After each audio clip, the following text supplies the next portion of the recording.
All right, hello, welcome to Adventures on Lollygagging, and we are back to playing deltagreen tonight. We're continuing What Lies We Tell, we were going over people's HP and sand and willpower, and they're not in what you would say a healthy state, as this scenario is wearing them down. So we'll see what happens, and lots of questions that need answering, but the most important one is, Long, what's your favorite flavor of wine cooler?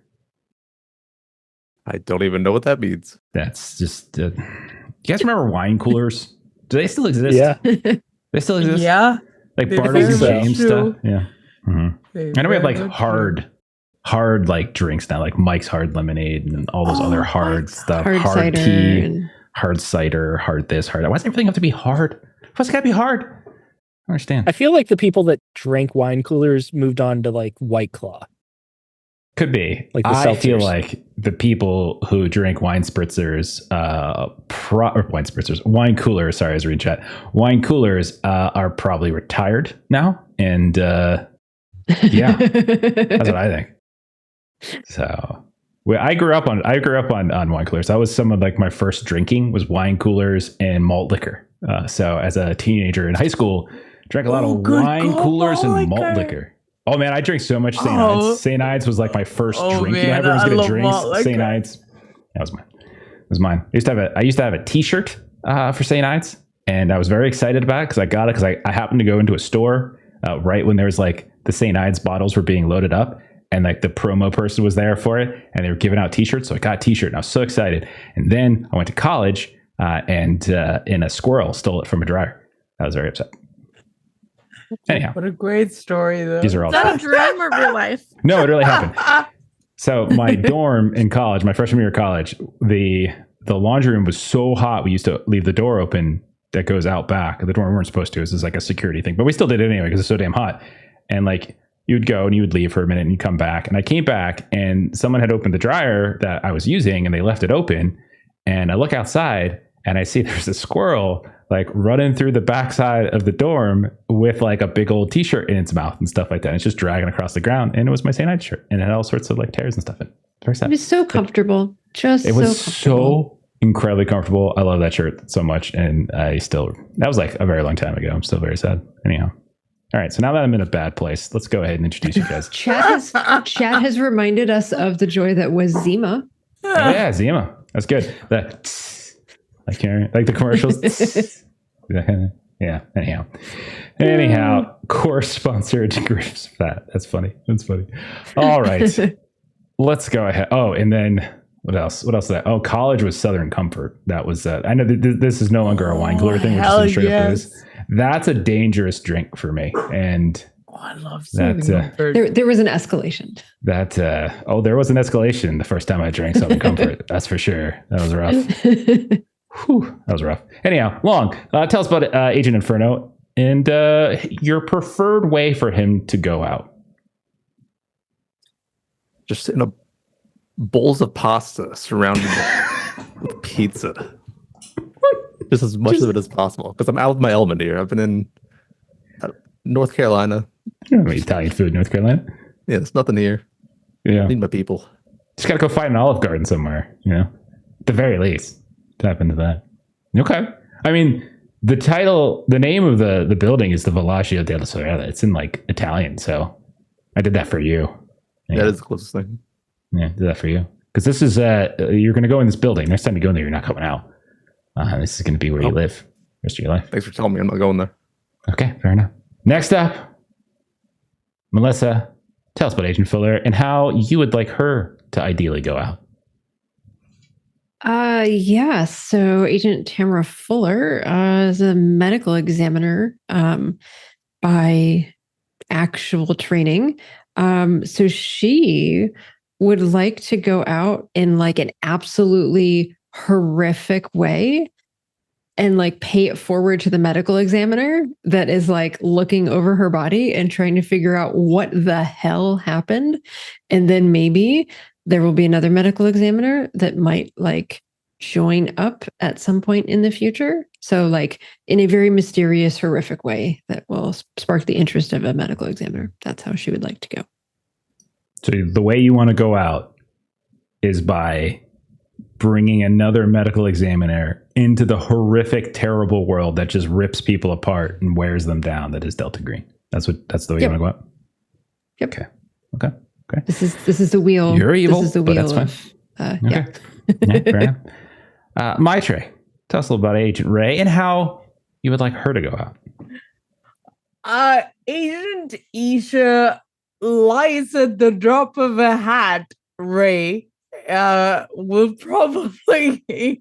I think the best way for her to die is she loves the water, she loves boats, so I think she would just get really drunk and fall off a boat in the ocean. Like, I'm pretty sure that's how she's gonna like super undignified and like very drunk. Any White Lotus fans here? Any White Lotus fans? I saw the Season first 2. one. Season 2. Anyway, never mind. Okay. I am so looking forward to season 3. Walton Goggins. Oh, hell yeah. Parker is he in Posey. season 3? Yeah, I think Walton Goggins, Parker Posey. I think the two of them are in it. Oh, I'm so excited. Anyhow. Yes. Steven, go ahead and tell us about Agent Price and how you would like him to meet his end. Agent Price goes by Vin with his friends. He was the veteran of the group until Agent Isha came along, and she's like, no. I joined like a week before you, so I'm the veteran.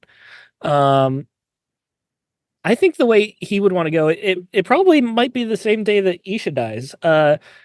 He's got a fishing boat, and I think he would want to go out in like a Jaws type situation. Like he just pulls in something so big that it sinks the boat, and then he's got to blow it up and then dies in the process. And then Isha Ray just fell off the boat like a couple hours prior. Amazing. All right. Okay. Interesting. Like a humble brag there. Yeah. I'm pretty sure you're all going to die on the same day, so don't worry about that. I don't know if we're going to get on a boat, but hey, we can figure it out. We can figure it out tonight. We'll find out.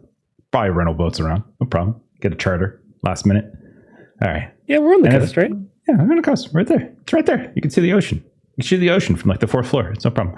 And then finally, Ashley, tell us a little about Agent Weaver and tell us what your favorite alien movie is.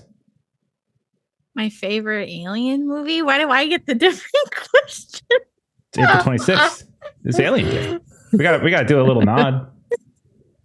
Gotta do something. So off guard. I'm in a weird mood. I love all of the series. But I did a controversial opinion. I did enjoy the cinematography in Prometheus, even though some parts were weird. What's controversial about it? I have advocated for Prometheus several times. Flawed movie. I'm not gonna say it's not. Yeah, flawed. but I liked it. I like a lot about it. I dislike other things, but there's a lot I like about it. A lot I like about it. A lot to not like about it. But there's a lot to like about it too. It's one of those types of movies. It has. Which one? There's value to it, unlike that shit show that was Alien Covenant. I don't get why Danny McBride was in that. Like it seems so miscast.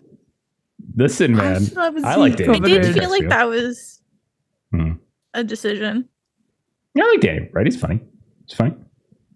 All right. Anyhow, you guys want to play? You're allowed to be wrong. That's all right. We can move on. That's fine. All right.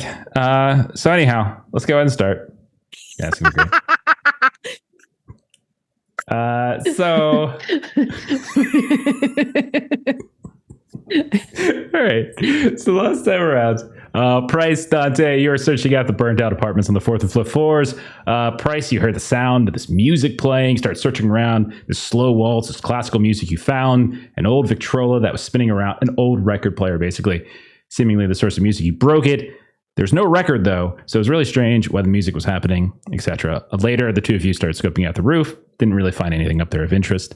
Weaver, Fuller, Ray, you all debriefed each other back in the motel. This is the middle of the night. Each of you had that like a weird dream of some kind. The memories of Weaver's and Fuller's encounter with that dream Ronnie sequence started to dissipate slowly over time. You started to investigate the patio where that dream occurred, and it's then that Weaver, you got pulled into a pool by a giant shadow liquid thingy that had the face of a woman who said "boo" and then tried to drown you below the water. You were saved.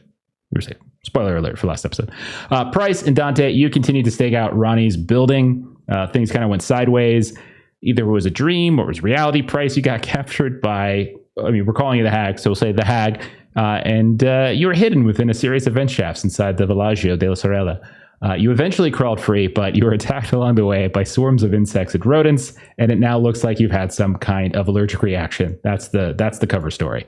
Dante, meanwhile, you drew the ire of a beat cop who warned you against sleeping in cars on the street out in front and said to get the hell out of here, or else next time he sees you, he's throwing you in jail. Price, Fuller, you explored the neighborhood, tried to retrace your steps related to one of the older murders that you had in Ronnie's notes, but you didn't really find any information there. But Price did really piss off this friendly florist that was just celebrating their 10th anniversary of being open. Ray, you spoke with Todd Beach. You declared yourself as FBI and your intentions to interview the residents of the building. He was very compliant, but he also notified the building's owner, Lila Starrett. Speaking of which, Dante, Weaver, you all went and visited Lila Starrett, both the Starretts, Lila and Archie Starrett, who didn't live in the building, but lived in a nice neighborhood somewhere else near Wilmington. You confirmed that Lila was a descendant of Elizabeth Salmon, the woman whose face all of you have been seeing, whose face was in the notes that Ronnie had collected on the building. And it was like 100 plus years ago when her and her two sisters basically established the building, right? And you also confirmed that Lila Starrett was the heir to the Salmon Munitions fortunes. Ray and Price, you spoke with Kurt Winter again. We're going to say it's late-ish morning. He shared that both he and Frank/Ronnie had dreams similar to the ones that you all have been experiencing. And on leaving, Price, you did note that there was a display frame where earlier a moth had been on display there. Same thing with Ronnie's room. But when you looked at it, it was empty. And that was where we ended. And it was all mysterious and shit. So we're going to pick up. I'm going to start with Inferno and Weaver. Inferno and Weaver, where are the two of you headed? You just finished up your conversation with Lila Starrett. So, you're in your car. You're in the fancy neighborhoods of Wilmington. Where do you two want to go? Weaver, you want to go golfing? Uh, Nah, I just. We should head back. Did Inferno bring his clubs? Are they in the back? They're in the trunk. They were in like Ray's car, and so they got destroyed when you guys crashed it inside of the Oh, car. No, flying golf clubs everywhere. No, Weaver's just kind of sitting there and she just kind of looks at you. I feel like I really botched that up. Now, what do you mean? We got some info. She's a descendant. It's been confirmed. Yeah, I also got that from Google. Well, we kind of winged it headed in. That's true. Man, I need to find out what do people actually ask in interviews. Let's just meet back with the group. I'll drive. I like how Weaver's been a deltagreen agent for like 3 years now. She's like, you know what I should do? I should figure out what questions to ask in an interview. Yeah. We just need to have a scene with like Ray and Weaver just doing this. We're like, just interviewing holding a 101. class. Yeah. Okay. You go to take a community college night course on interrogation. All right. Amazing. We'll say Inferno and Weaver, then you start driving. You're heading back to the building. You'll be back relatively quickly. It's not that far away. But we will cut back over then to Ray and Price. You just, like, you're literally in the hallway. Kurt Winter just took his coffee mug back from you, Price, and he's closing the door, seeing you all later. He's got to go to work in less than an hour. He's closing the door. What do the two of you do next? I think Price would be like staring at the empty case as the door closes. And like the door's like just inches from his face there and it closes and he just is still staying in that same line. And then he just pulls out another cigarette and starts flicking, trying to light it. Presumably Ray did not see that. No, you don't have. You have a normal. I was alertness. gonna say I don't have Bean levels of alertness. You don't have abnormal alertness. Yeah. Sorry to say. As Vin lights the cigarette, I guess she doesn't realize anything like hinky has happened, so she's gonna pull out her phone and send a text to Luca and Lisa. Hey, Spook Trout Beach said I was the FBI. He called the owner last year, and she said that people from the FBI were involved in dog tour. Was that you, or is the real FBI involved? You can respond to that. Presuming Luca's driving, Lisa will reply, "That was us." Okay, local. Sorry, go ahead. And like there's an awkward pause where you just see her dots like typing. She's like deleting, rewriting, and then she's like, "I may have fucked up." And then she just leaves it at that. You get a text back like immediately. We might be on a timer. He said that she knows local law enforcement. Come to the building and do some questioning of the first and second floor residence, please. I've got the third and fourth handled. Roger. Penny. Okay. Vin. I'm still staring at the door. Do moths like hibernate or anything like that? I don't know. Maybe. Why? You think like if you pinned one down, like it could just fly away? I mean, if you if you pin one down, it's probably like a collector piece, right? So it's probably dead and has been dead for a while. Why would you pin a live moth? What? Maybe you didn't have a dead one.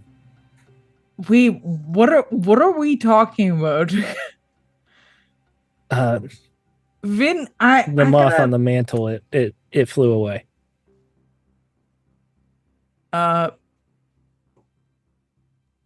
It was probably just a ghost. And I turn around and I start walking down the hallway. I'm gonna reach out and grab his elbow. Like, actually, hang on a second.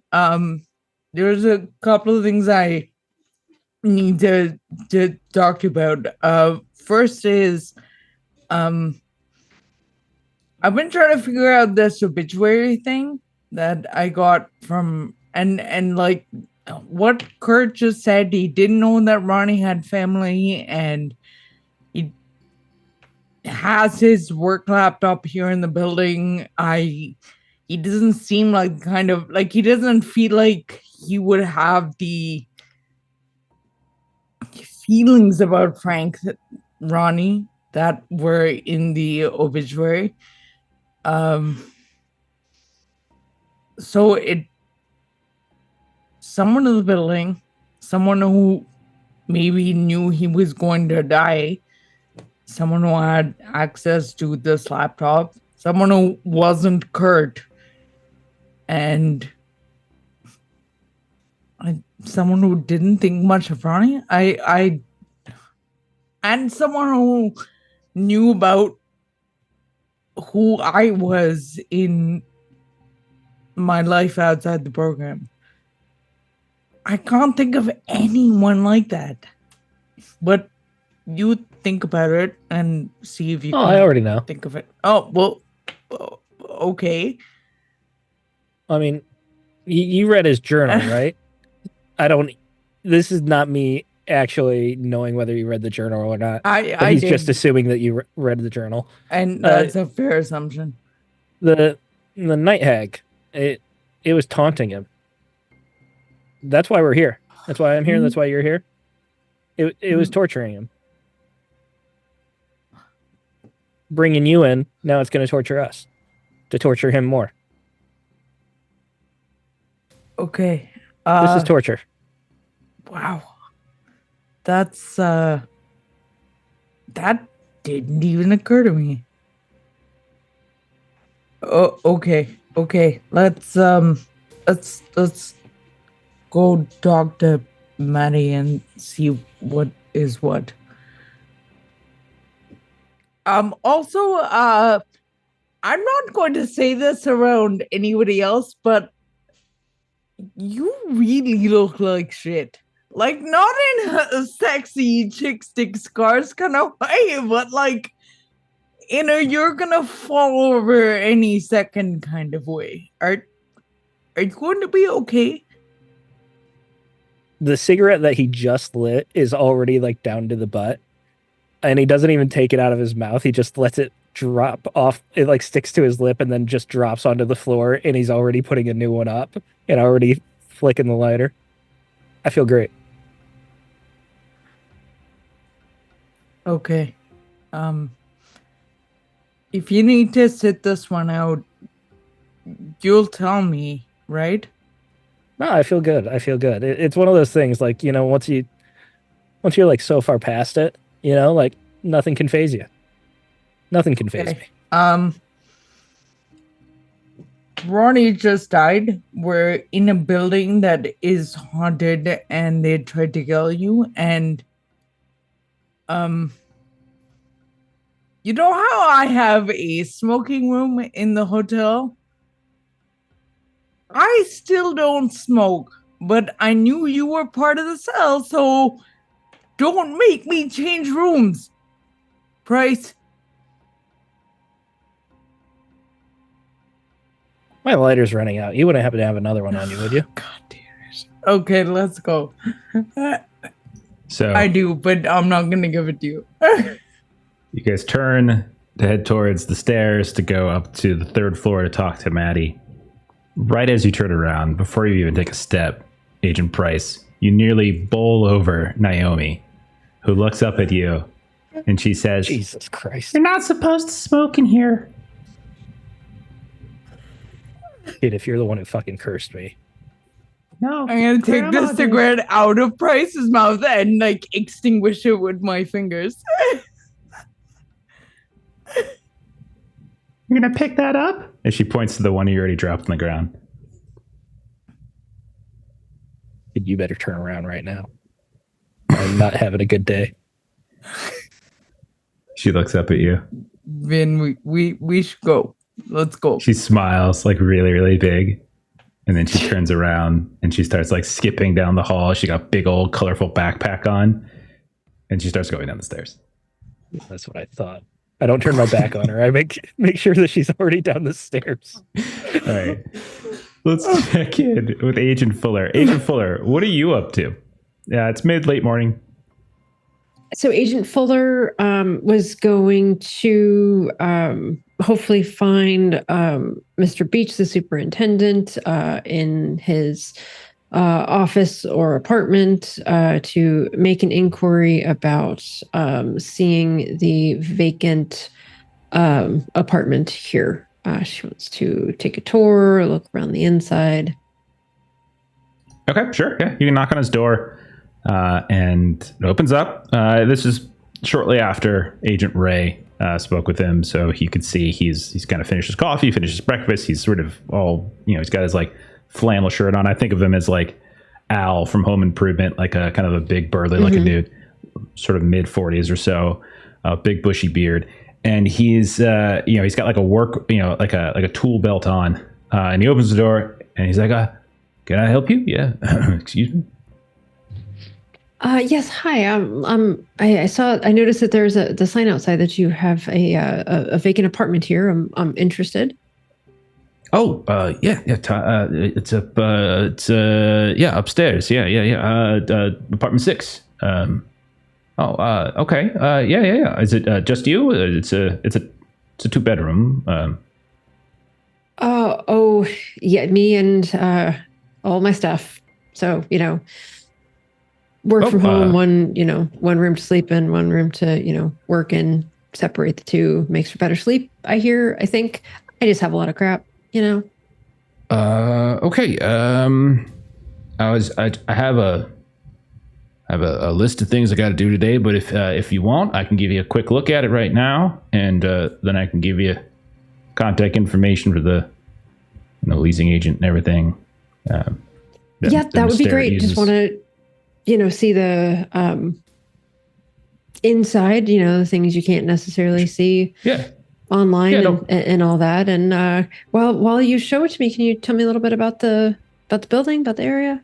Yeah, sure, no problem. He reaches back and he grabs this big old ring of keys and it shakes and everything. He's like, closes the door behind him, and you just say, yeah, okay, so all right. So he starts kind of giving you a basic tour, and he's like, ground floor, got a couple folks who live down here. I got these two apartments over here. Connie and Bill, really a nice couple, retired, and really nice fella. If you're a golfer or anything like that, Bill will probably get on you at some point. That's Leo and Carla. Leo works at the college, UNC Wilmington. Carla, I think she manages a bookstore downtown. But they're really, really friendly people, really nice. And those are the only other ones down here. We got the mail room over here. If you do in fact get the place, then downstairs in the basement we got a laundry room, storage, things like that. So if there's some things that you don't necessarily have that you want to keep up in the apartment, we do have a limited amount of space below. Honestly, great. It's just yeah. So there's all that, and then so the sixth apartment, that's second floor, and so it kind of brings you up. We can go up the elevator, stairs, but I need some exercise. I just a pretty heavy breakfast, and so you see he starts going upstairs. Yep. Stairs works. Yeah. Is there anything that I can roll? Like, is the Starrett name like a name that is like a well-known name? Not really. I mean, if you're a local person, you might know the name, but since you're not, it probably wouldn't pop up too much. So I actually know, since you work in Charlotte, I mean, it's a ways away from Wilmington, but you can give a roll. Give like a luck test. It's probably more just like whether you've come across it, maybe. Let me... Just a 50-50. I am rolling, and I rolled a 75. Outside of the context that you've heard it in with the investigation, you don't really know anything about it. But yeah, he comes up and he kind of points over to apartment 5. Is like, this is Kurt, young fella, really nice guy. He works over at the Wilmington Star News, and then we've got Jay and Tanya. They're you know how like you get like relationship status and stuff, and like you're together, you're not together. There's like, it's complicated. They're complicated is basically what it is, but they're nice people. They're very nice people, and they love their music, but they don't play it too loud here. So if that's a concern, you don't have to worry about that. I was going to say, is it complicated in a like everybody knows when they're not because we all hear about it kind it's of kind of like on again, off again kind of deal. Like for a while, like it'll be Jeff, and then Tanya will disappear for about 2 months, and then she'll come back, and then kind of that kind of deal. And then this is you get the Wills over here. That's Naomi and her mom Bridget. Real sweet kid. Just honestly, just she's been through a lot. Single mother.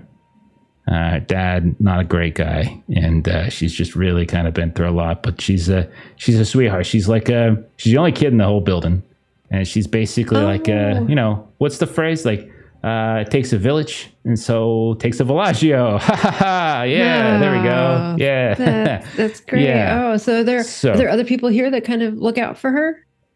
Oh yeah, sure. Connie downstairs, I was showing you, she watches her a lot when when Bridget's at work. She works at an Italian restaurant downtown, and then every now and then a couple of I'll keep an eye on her. Sometimes we'll take her downstairs, we'll show her the workshop and everything while I'm working. If there's in a pinch, everyone kind of helps each other. We're a friendly neighborhood. We all like each other. Everyone's that's everyone's amazing, like community vibe. Sure. Yeah, it's pretty great. So anyway, let's go ahead and show you there's nothing in here right now. It's completely empty. So, but you can see the space kind of opens up. It shows you around the apartment. It looks a lot like Ronnie's. It's a little bigger, but ultimately it's kind of the same basic layout with like a second bedroom effectively. But the kitchen area, the living area, and then there's like 1 bedroom, 2 bedroom. They're smaller bedrooms and like Ronnie's like singular bedroom is bigger, but ultimately it's the same basic kind of layout for most of it. You don't really see any. There's no furniture or anything in here. There's just like a single bathroom as well that's kind of shared between the two, and access to like the fire escape, everything. But that's about it. So, anything you want to do? So, she's gonna kind of see that he's, kind of obviously kind of hanging around the room a bit, and All right, she's he's not gonna gonna leave say, you here. You haven't done background check. Right? And so if he's, kind of staying close, kind of in the same room as she's moving around, she's gonna, kind of give him a look and kind of take a deep breath and just, kind of say like, so, this may be sort of a interesting request. I'm not sure if this comes up for you very often, but I'm a medium, and I'm very attuned to like the spirits of people that have like lived places before. So like I have something that I always ask when I'm moving somewhere, like, is this a building where there's like a lot of like spirits around the building? Because those are, and it's not that it's necessarily like a bad thing. I mean, it's like, when you live alone and you've got some, other, voices to interact with, it's not a horrible thing, but I'd like to know, like, what's the history? What's the vibe? A lot of ghosts and whatnot hanging around. Give me a persuade -20. Okay. As you sound like a freaking lunatic right now. But I know a reality TV show you should apply for. Critical success. 11 under 60. Okay. Yes. Oh Okay. yes. You can see he kind of gets a little working. He gets like a little shifty. He's like a little. I don't really believe in that sort of thing. I'm kind of a down to earth kind of man, Oh no, that's okay. You're not going to offend me. Like most people that I tell that to say the same. It's okay. It's okay. But it's true. We've got some history here that kind of pops up every now and then. Like I know Kurt and Frank, who rest in peace. He just died a few days ago. Unrelated. A fresh spirit here? It was a car accident, and it wasn't here. It was very tragic. He was a nice man, kind of kept to himself. He was a accomplished like science fiction and fantasy writer or something like that. Well, anyhow, him and Kurt were digging into the history of the building, and apparently there's like some interesting stories here and there. This person died, that person died, a couple folks having some strange dreams or something like that. But it really kind of just sounds I don't mean to denigrate other people's beliefs or anything like that, but it just kind of sounds like they just kind of got a little excited, and maybe it's like when you watch a horror movie late at night and then you kind of have weird dreams and kind of keeps you up. That's kind of like what I think it is, I can understand how you would think that, but those of us sort of in my field, we feel that there are some individuals who are just more open to the spirit realm and taking in those spirits and having those conversations, and other people it's just not their gift, and there's nothing wrong with that. And perhaps Frank was one of those people that was just more maybe he like I said, he apparently wrote a bunch of like science fiction stuff, but that was decades ago. I think he's kind of just been coasting the last few years and everything. Naomi, she's a little, I love her to death. She's a sweetheart, but she talks about grandma, and she ain't got no grandma, so it's it's basically like like imaginary friend kind of deal. But she talks about like curses and spells and such like that. But she's an 8-year-old kid, so just flights of fancy, I'm sure. She sees Grandma here? Well, I don't know if she sees or whatever. I don't really interrogate her too much about that. But no, I mean, she's, a couple times whenever she would threaten if I didn't give her soda or something, she would say, you better give me soda or Grandma's going to curse you or something. And you know how kids are. That's how they do it. But and kids haven't been socialized to turn that part of themselves off to the other realms, and that's amazing. Grandma, there's a grandma in the building. Were there any souls that went beyond in this room? In here? I'm sorry, I don't have the full history of it, but no one recent, if that's the concern. Not within the legal declaration period, if that's. Yes, yeah. No, that's only most recent death was Mr. Ryder upstairs, and like I said, it was unrelated car accident, a handful of blocks away. Got hit while he was trying to cross the street, unfortunately. Would you mind terribly, and I know this is not protocol, but would you mind terribly if I just took a few minutes just to just kind of go through the rooms and just feel what I feel? And it won't take me more than a few minutes. Would you mind ever so much? Well, I really do gotta work on. What you've told me so far, I have to say, I am truly fascinated by this, and I'm more likely to. Okay, I suppose that's fine. I'll be down in the basement. I got a workshop down there. I got a few odds and ends I gotta do. Got a kind of a work list from some of the other tenants and such. Full time, that sort of thing. So I would appreciate though when you're ready to, when you leave, to come let me know so I can come lock the place up if that's all right with you. Yes, I'll lock the bottom lock on my way out, and you can deadbolt it after. I will let you know right away. Excellent. And he goes, turn on. I'm so sorry. I don't think I ever got your name. Tamara. Very nice to meet you. Tamara. Fuller.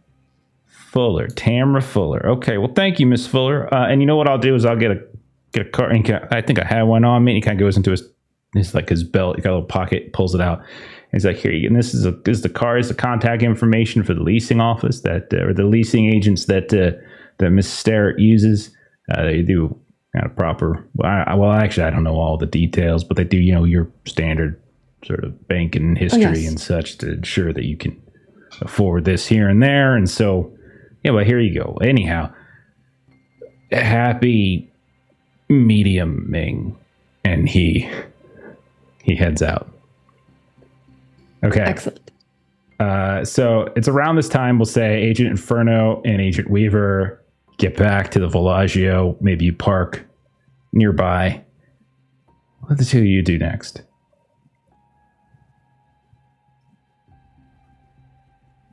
Agent Ray wants us to speak to tenants, but Todd's seen me, so he knows I shouldn't be here. Yeah, that is definitely a complication. She's gonna call Fuller, because I know that you're supposed to be like viewing an apartment. Right. Yep. Hey, so is Kurt with you? Because Ray asked us to do some interviews, but like Luca's definitely like person non grata with Kurt. With Todd, with the superintendent, he just went down to the basement. He said he had some things that he needed to do, and he was going to be down in the basement for a bit.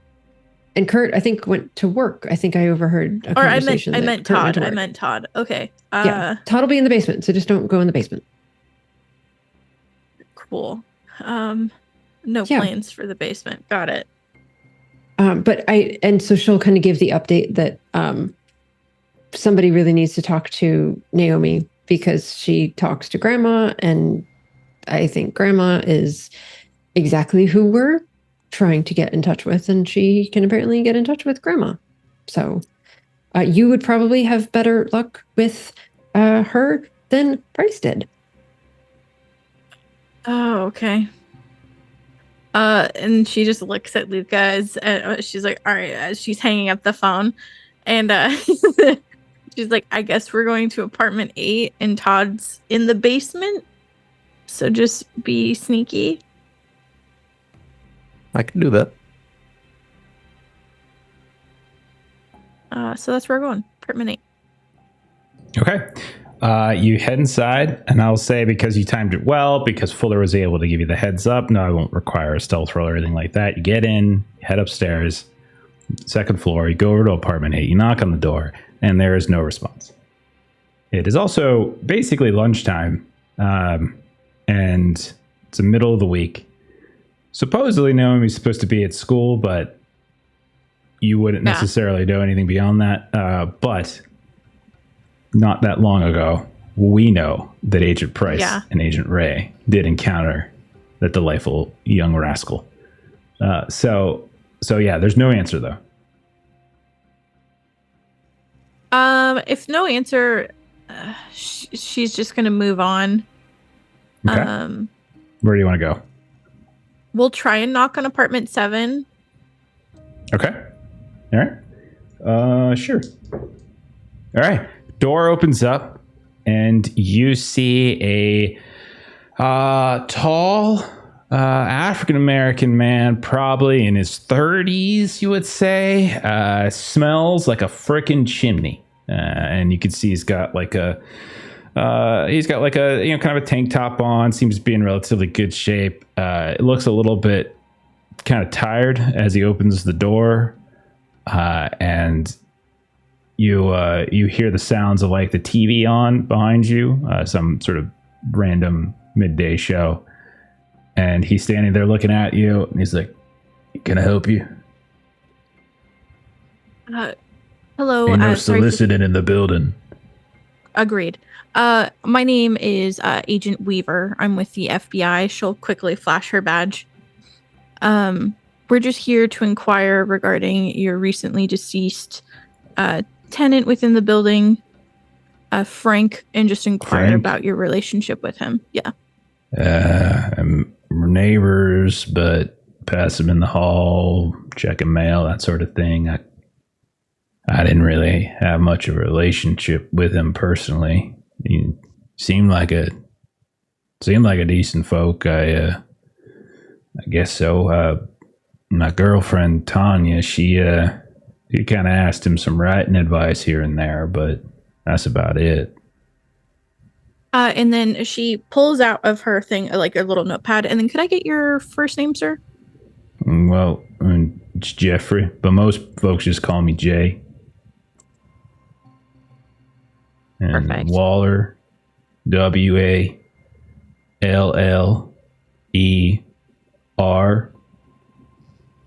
Thank you. Have you noticed anything out of the ordinary within the building? Any comings and goings that seem strange? Comings and goings. Oh, yes. Some guy apparently was loitering around the apartment a bunch. Mustache or something. Italian guy. That's what Todd said. And then is Inferno standing there too? I would have been there. Okay. Doesn't even look at you. And he's describing you perfectly. Yeah. Okay. Yeah, I don't Interesting. know, 30 something or whatever, but yeah. Anything apparently he's been more harassing back? folks and such. He came running in one day, kind of scared the hell out of Miss Morangello. And yeah, she hadn't come out of her apartment much at all now because she's afraid of folk now. Oh. Anyhow. Anything more bizarre when Frank was still alive? What do you mean by bizarre? Again, anything out of the ordinary, people loitering around the building, Frank acting out of his normal habits. I mean, I'll be honest, I don't really know much about his normal habits. I mean, I know that he wasn't particularly kind to Tanya when she showed him some of her work. So, but he kind of looks at Inferno and he looks at you. But I'll be honest, it's not that good anyway. So he was just probably being honest. So, yeah, I don't know. I didn't really take him for he's just a guy, you know. You never really know folks all that well, but I don't know. He kept to himself and didn't bother me. I kept to myself and didn't bother him. That's kind of how I feel. Though I would have preferred him being a little kinder to her, because once he said what she said, to her about it, then she comes to me like, you gotta go say something to him now. I don't go say. What am I gonna go say to him? Anyhow. Definitely complicates things at home, I understand. Yeah, complicated. That's a word for it. Anyhow, weird things like, I don't know. Tanya had some dreams she was talking about. I'll be honest, I was only kind of half listening, but I don't know. Something about night terrors and things like that. She mentioned something scary happened. She couldn't move or whatever. Someone attacked her and said, she get all mad at me because I didn't wake up and help her. I don't even know what the hell she's talking about. Anyhow, but she thinks the place is haunted or something. But gotcha.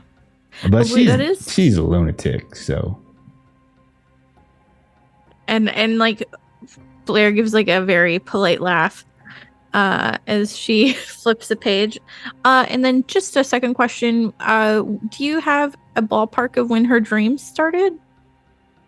Ballpark? I don't know. She said she had it a couple times, I guess, a month or so, 2 months, 3 months, something like that. I don't know. It's when she came back again the last time. That was 3 months ago, I guess. So she's been back. We've been back to it. We took some time off. So yeah, I guess 3 months or so, something like that. Gotcha. Okay. Yeah. All right. Well, any ideas when your neighbors are home? They're not answering. Which one? Well, that's Venkat right there. Some lady was, I think, looking at Kurt. Kurt might be home. I think I heard him before. He was talking to some folks. He might still be in there. And then Bridget, she's probably off to work. And Naomi, she is supposed to be at school. But that little devil child doesn't go to school nearly as often as her mom thinks she does, because she's here half the time, just popping out of shadows. She's probably around here somewhere. Naomi? And you see, like, this little head come out from behind this nook. It's like, hi, Mr. Waller. Girl, go to school. No. And you see she runs away. Okay. Yeah. I don't know. That you said out of the ordinary. That's ordinary though. That's okay. Yeah, it's pretty standard there. Gotcha. And are there any other children here that she likes to play with that maybe? No, she the only one in the whole building, really. Yeah. Yeah, the only one. I think Connie and Bill have kids, but they're retired now, and they don't live around here. But they might even have grandkids, as far as I know. But in the building, she's the only one who lives here. Yeah. Gotcha. Understood. And then we spoke to some of the ones on the third floor. Who's in number 12? Number 12. Oh yeah, you're talking about Robert. Yeah, Robert Dorder. He's a photographer or something. Real fucking creep, if you ask me. I caught him taking photos once. Tanya coming in and everything. I don't know. I don't really like that fella. But yeah, he's lives alone, middle-aged. I mean, he probably a serial killer, I guess. He's that type, you know? Or maybe he's not that type because he comes across as creepy, but I guess serial killers, it's more like, oh, they were normal, everything, I never could have expected it, and that kind of stuff to make you feel better about yourself or living your life next to a serial killer. But no, he's a real creeper. I don't like him very much. Yeah, we did notice some camera shuttering at the Does window. that son of a bitch have it up again? He fucking puts a goddamn camera. He takes pictures of all the chicks who come by. I'm sorry, of all the women. I apologize. That was rude of me. Of all the women who kind of come and go. Tanya, Maddie, not the old ladies, but Tanya, Maddie, and any of their friends. And sometimes when them college boys bring back girls, he's taking pictures of them too. Do you know if he's at work right now? Oh, I don't know. He doesn't have like work hours. You know, he's like a photographer. So he does like weddings and I don't know, like family portraits and things like that. He's that kind of fella. So I don't know if he's got like a 9 to 5 or, you know. Maybe so he might be there. Since if he is, you're the FBI. Yeah, you can kind of put the fear of God into him or something, right? Yeah. Make him stop being such a creep. He kind of looks over at Furno. Come on, man. You know, would you want some creepy middle-aged man taking a bunch of photos of your woman? No, of course not. We'll have a word with him. Yeah, and more than a word is what you should do. Reach out a hand. Yeah, you have one word and then maybe a second word when you're done with it. You know what I'm saying? Well, thank you so much. We appreciate your time. We're gonna go speak with number 12. All right, well, I hope you... What the hell are y'all investigating anyway? He starts to really... There's some suspicious circumstances around Frank. Frank? Like he's a criminal or something? He did. It does sound like it's a case of stolen identity, but we just have to roll through. I hear you. Yeah, there's a lot of that going around these days. You got to change your passwords or something. Yeah, and unfortunately, Frank was an older gentleman, so he probably had the same password his whole life, you know? Yeah, could be. Yeah, okay. Well, anyhow, you good luck. You give him a swift kick in the nuts for me, will you? All right. And he closes the door. All right. Let's cut over to Ray and Price. Ray and Price, where are you all headed? What are y'all doing? Maddie's. All right. Number 9. Penny, I've got an idea. It just came to me. I think it's a good idea. Isha, Vin. Isha, yeah. Who's Isha? Me. Oh, yeah. Sorry. Didn't sleep much. Let's go upstairs. Okay. Yeah. And he wants to go to the 4th floor. And he wants to... Jeff, correct me if I'm wrong here, but the 4th floor had the vent that I was pulled into, right? That is correct, yes. I want to go back in the vent. Okay, sure. All right. It's the two of Vin, you. we have finished talking to people. Yeah. Just help me pop this off. No. It'll be 2 minutes. You go talk and I'll catch up with you. It will not be 2 minutes.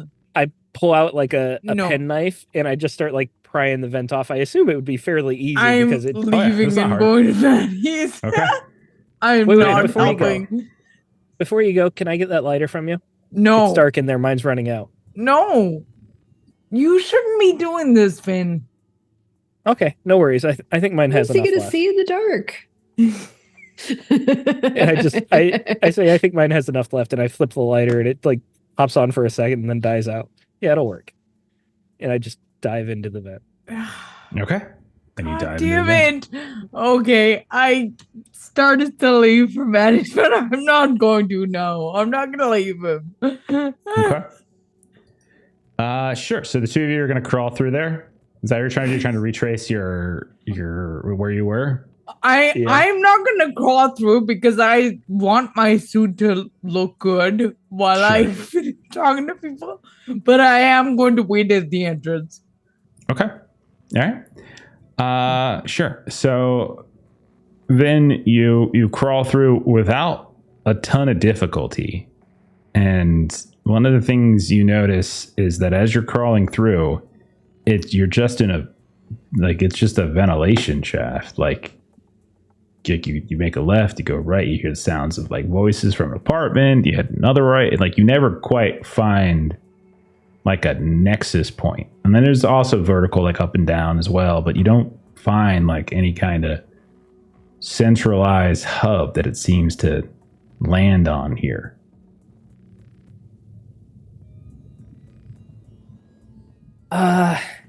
Would I be able to see like where my own path was from the night before?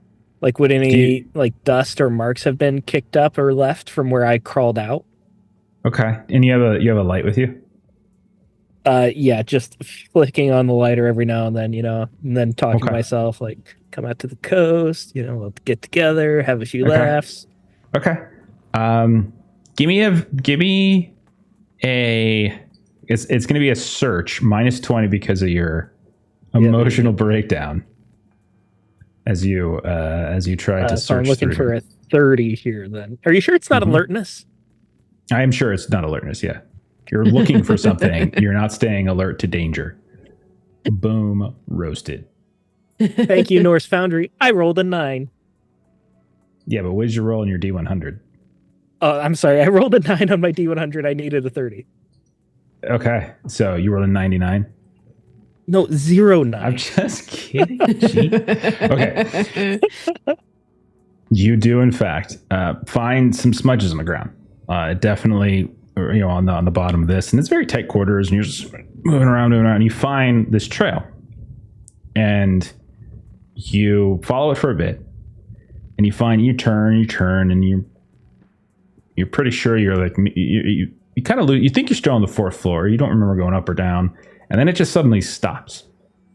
And you're like flicking the light switch on, or excuse me, you're flicking your lighter on.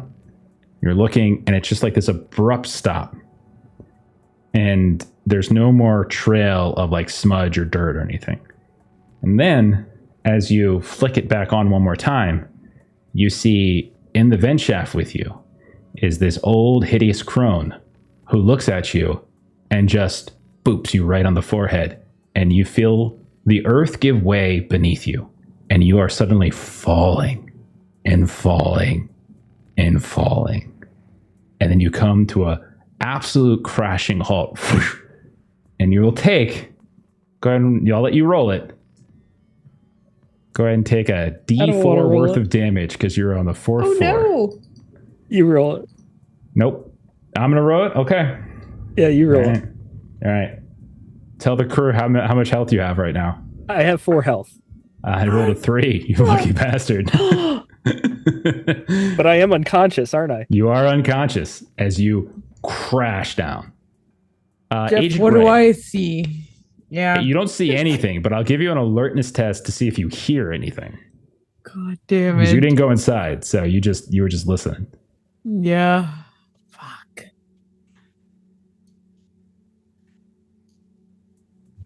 Okay. Sorry, I what? didn't have my sheet open. Just alertness. Yeah, for you it's just straight. It's Okay. a failure.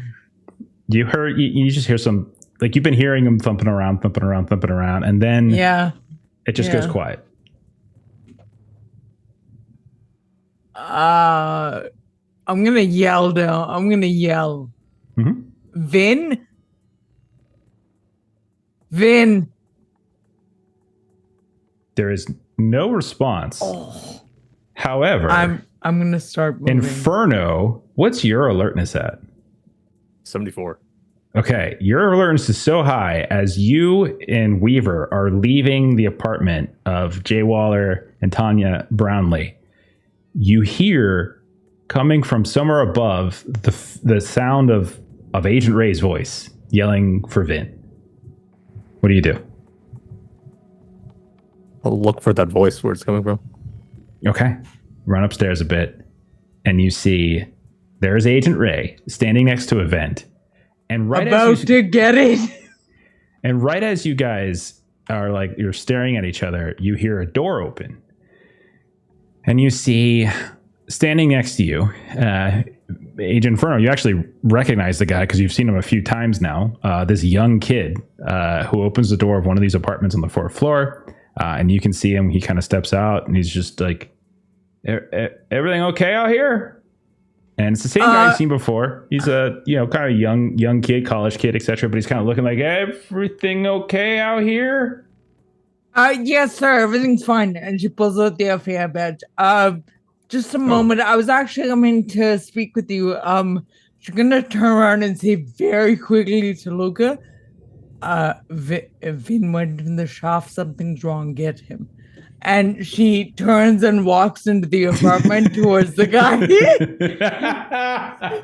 Okay. I will say Weaver's here too, and we'll let Ashley make a choice later. She'll go with one or the other. But how do you respond to that, Inferno? Very confused. Why is he in a vent? And I walked away. I will look for him. So Okay. if she tells me about the thud she heard, or if she went down it. You saw which vent I'm talking about, to be clear, Yeah. because she was about to step in, like, right as she saw you. So, for what it's worth, you know exactly where she means. Okay. Then I'll investigate and see if I can find Okay. a way or where he went. All right. So you climb inside the vent. I don't know about going inside. Okay. Is the ventilation like more in the building, or is it outside? It's Can you, like, see? it looks to be in the building. Looks to be internal. Yeah. I'll tell you what. Do you have any kind of like construction skill or like architecture, anything like that? Probably not, right? No, the closest thing would be heavy machinery, but I don't know if this counts.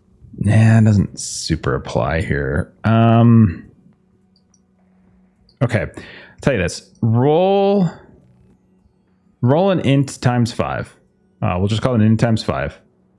And to see if you can kind of figure out, or if you might know generally like where some of this stuff might. A nice Okay. 50 under 55. All right, so I would say two things. First, you would know that the vents probably all reach like like the basic HVAC, the heater, cooler, that kind of stuff. And you don't recall seeing it on the roof, as you and Price had gone up to the roof before. And so by the process of elimination, you think that eventually these vents probably all lead down to, you would presume, the basement would probably be the next most likely place that this kind of stuff might be. Of course, the basement.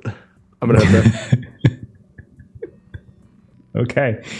Okay. And you do know from your conversation with Fuller that Todd Beach is in the basement. I'm gonna try and avoid getting caught by him. Okay, buddy. All right, Weaver, I'm going to say you came with Inferno. So what you missed is that, unbeknownst to everybody, Price just got booped and disappeared by the hag while crawling through the vents. Price is unconscious somewhere. No one really knows where. Ray called for help. Inferno heard it. You and Inferno came running. Ray told Inferno to go looking, and then one of the building's tenants came out, and Ray wants to go talk to him. So, Weaver, I'm gonna turn it to you. Like, what do you want to do in this situation? You want to stick with Inferno, because it sounds like from Inferno's conclusions that most likely the vents all lead to the basement. So he's thinking about going down to the basement, but you know that Todd Beach is there. So what would Weaver want to do? Do you go with Ray to interview this guy? Do you go with Inferno? Do you do something else? What's your thoughts? She advises like Luca to call Fuller. And then like regarding the basement thing. And she's pretty dead set on dealing with this creep in 13. But she'll go with Ray first, and then because she'll want to take Ray with her to deal with this guy. She won't want to go solo. Okay. So I'm going with Ray. Okay. All right. So then the plan would be that Fuller would try to go down and get Todd Dante about the apartment and get him out of the basement. So while we're thinking about this, let's touch base with Fuller. What was Fuller doing in that empty apartment before, we'll say, your phone rings? What were you doing? Nosing around, like, looking in all of the closets and, medicine cabinet and just roll an looking alertness for... test. Roll alertness test. Wouldn't this be search because she's searching? No. Can you imagine? She's like looking in the vent as she sees Vin just boom. I'm going to take Just a 2 red boosts floral so that shirt. So this is going to be an under Yeah, don't forget 60 audience roll. dice. Thank you, Griff, for the reminder. 4. Okay, you at some point hear like a thump, thump, thump, and like something thumping and sort of moving quickly down the vent, and then like a distant muted crash, and then your phone rings. Like Oh, a couple minutes later, maybe like 2 minutes later. Yep. Yeah. What's up, Luca? It's possible Vin here is in the vents. Going down Oh, the that's basement. what I just heard. That sounded like a long way down. Basement. Oh, Todd's in the basement. Okay. All right. I will go down to the basement. I will get Todd, pull him back up here, and distract him. That sounded like it hurt. That sounded like it hurt.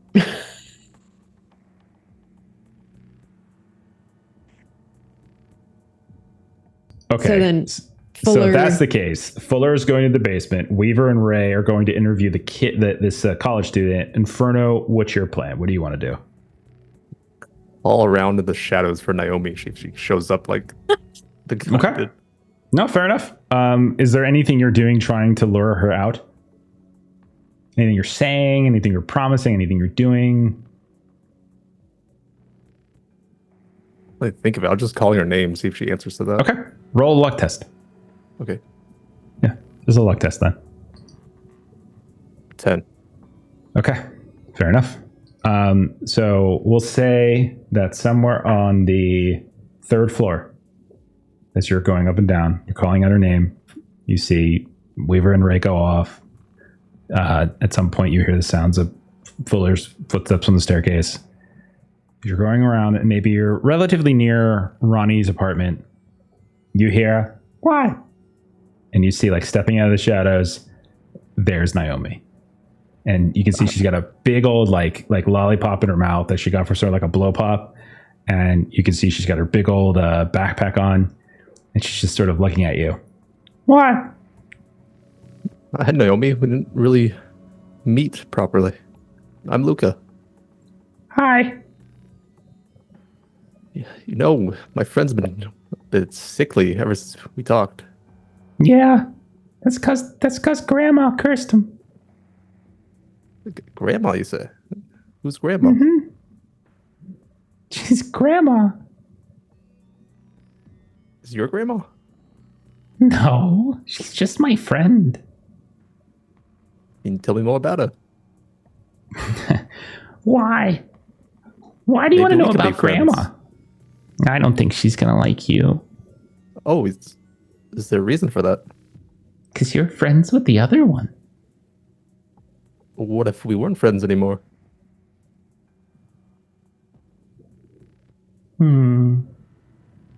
Well, even if that's true, Grandma only shows up when she wants to. She doesn't have to show up. Can just tell me more about her. My mom doesn't like when I talk about it, but my mom's not here. So, okay. Anyhow, she's my friend, and, well, sometimes she comes through the window at night, and we talk, and that's that. And she tells me all sorts of things, and she teaches me things, and she tells me stories, and she tells me who the bad people are and who to stay away from. She tell you about what she wants or what she's looking for? No. What are some of the things she's taught you? Oh, well, she tells me about the drawings I make and how some of them aren't just drawings, but she thinks I can see things. And so she tells me that. And then she tells me about her sisters. I don't have any sisters, though. It's just me and Mom. those drawings. Can I see any? I'm not supposed to talk to strangers, though. And I'm not supposed to let strangers into the apartment. Oh, we're friends now. We've met. Roll a persuade test. And Wait. we do have audience dice and everything if you want to use it. Just I got 54. bring the drawings out in the hallway. I got a 49. Okay. Okay. And then she's like, come on. And she like reaches out and she grabs you by the hand and she starts pulling your arm out of its socket as she drags you towards her apartment. Apartment 8 is where she's headed. So, which is second floor. So she's taking you down a flight. We'll cut to Fuller so we can check on what happened to Price. So Fuller. Why did Inferno get to be the one talking to Naomi? How did this happen? I don't think Things that was the plan. Hey, man, he's doing pretty well so far. He's doing well. He's doing fine. I'm so glad, though. It's so great. I love it. Okay, so Fuller, you head down into the basement. You actually were invited down here. He told you to come down here to tell him when you were leaving. Exactly. So you head on down. It's dark. It's kind of damp. It's the stairs when you go down. The first thing you see when you come in, like on the left, is like a laundry room, and you can see there's like 3 washers and 3 dryers. All of them are like coin operated, and then you can see that at the far end of this hall, where there's like a flickering light above, you can see that eventually the wall turns into just sort of chain link fence, and you hear the sounds of like a drill going, like, and it's kind of loud. And then as you kind of push a little bit further down the hall, on the right hand side, as you start to pass by this chain link fence, you realize it's just like a series of like these pens, these storage units that they are using chain link for. And you can see there's all sorts of stuff. There's like furniture, files, like all sorts of detritus, stuff like that. It's just junk. And there's like a side hallway, a perpendicular hallway that goes down that way. But if you stay on the hallway you're on, you can kind of still hear the sounds of the tools that are going off, power tools. And you think it's probably his workshop. So you're at this little intersection. It's a T intersection. Going back the way you came is the laundry and the stairs and the elevator. Going to the right is taking you past all these different storage units, and going straight seems to be taking you towards that workshop. Where do you want to go? Well, I'm here to get Todd, so I'll save any searching for not right now. So I'll go towards the sound of the work. Okay. So you head down to the end of the hall and you see that there is in fact a workshop. It opens up. He has, you can see that the door has like a padlock on it, though it's been unhooked and it's kind of just hanging there. He has what looks like like an actual workshop table in the middle, like an island table. Then he has a counter around the outside. You can see there's all sorts of tools and equipment and looks like sample pieces here and there. You can see there's like shelves as well for like cleaner and all sorts of other like just regular use items here and there. And you can see there he is, and he seems to be sort of trying to repair what looks like a cabinet door. He's like kind of drilling into it, kind of messing with the hinges. And he sees you and he, Miss Fuller. Okay, all done? Oh, yes. And oh gosh, I was listening to the description. I didn't think of my lie. It was coming down here. I need you to come upstairs with me. I think something may have happened with, and she's going to reference sort of one of the older folks that she, that were on the floor, and like she thinks that it sounded like they fell or something. And I've given you names and ages, so I feel like it's fair for you to have to properly identify who that might be. Because it's possible you could say a name that he might know would not be in the apartment at the time. So I'm going to need an actual name from you there, Melissa. Oh, darn it. That is not, I mean, that's not a proper choice. So either like the ones that would have been,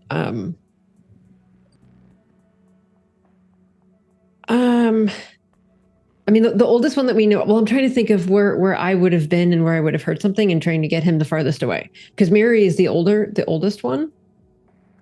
Sure. And where do you think Mary Morangello is? She's in number 10 on the 3rd floor. Okay, so is that who you say? Yes. Okay, so what is it you say? That